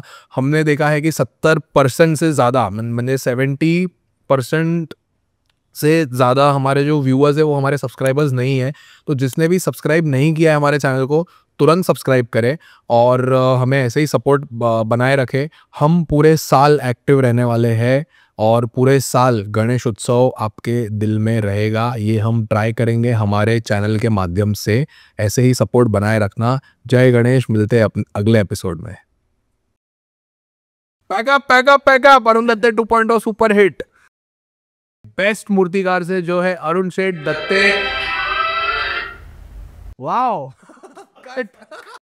जय गणेश दोस्तों, माझा गणेशा चैनल को आप लाइक करो और सब्सक्राइब करो. Thank you. जय गणेश.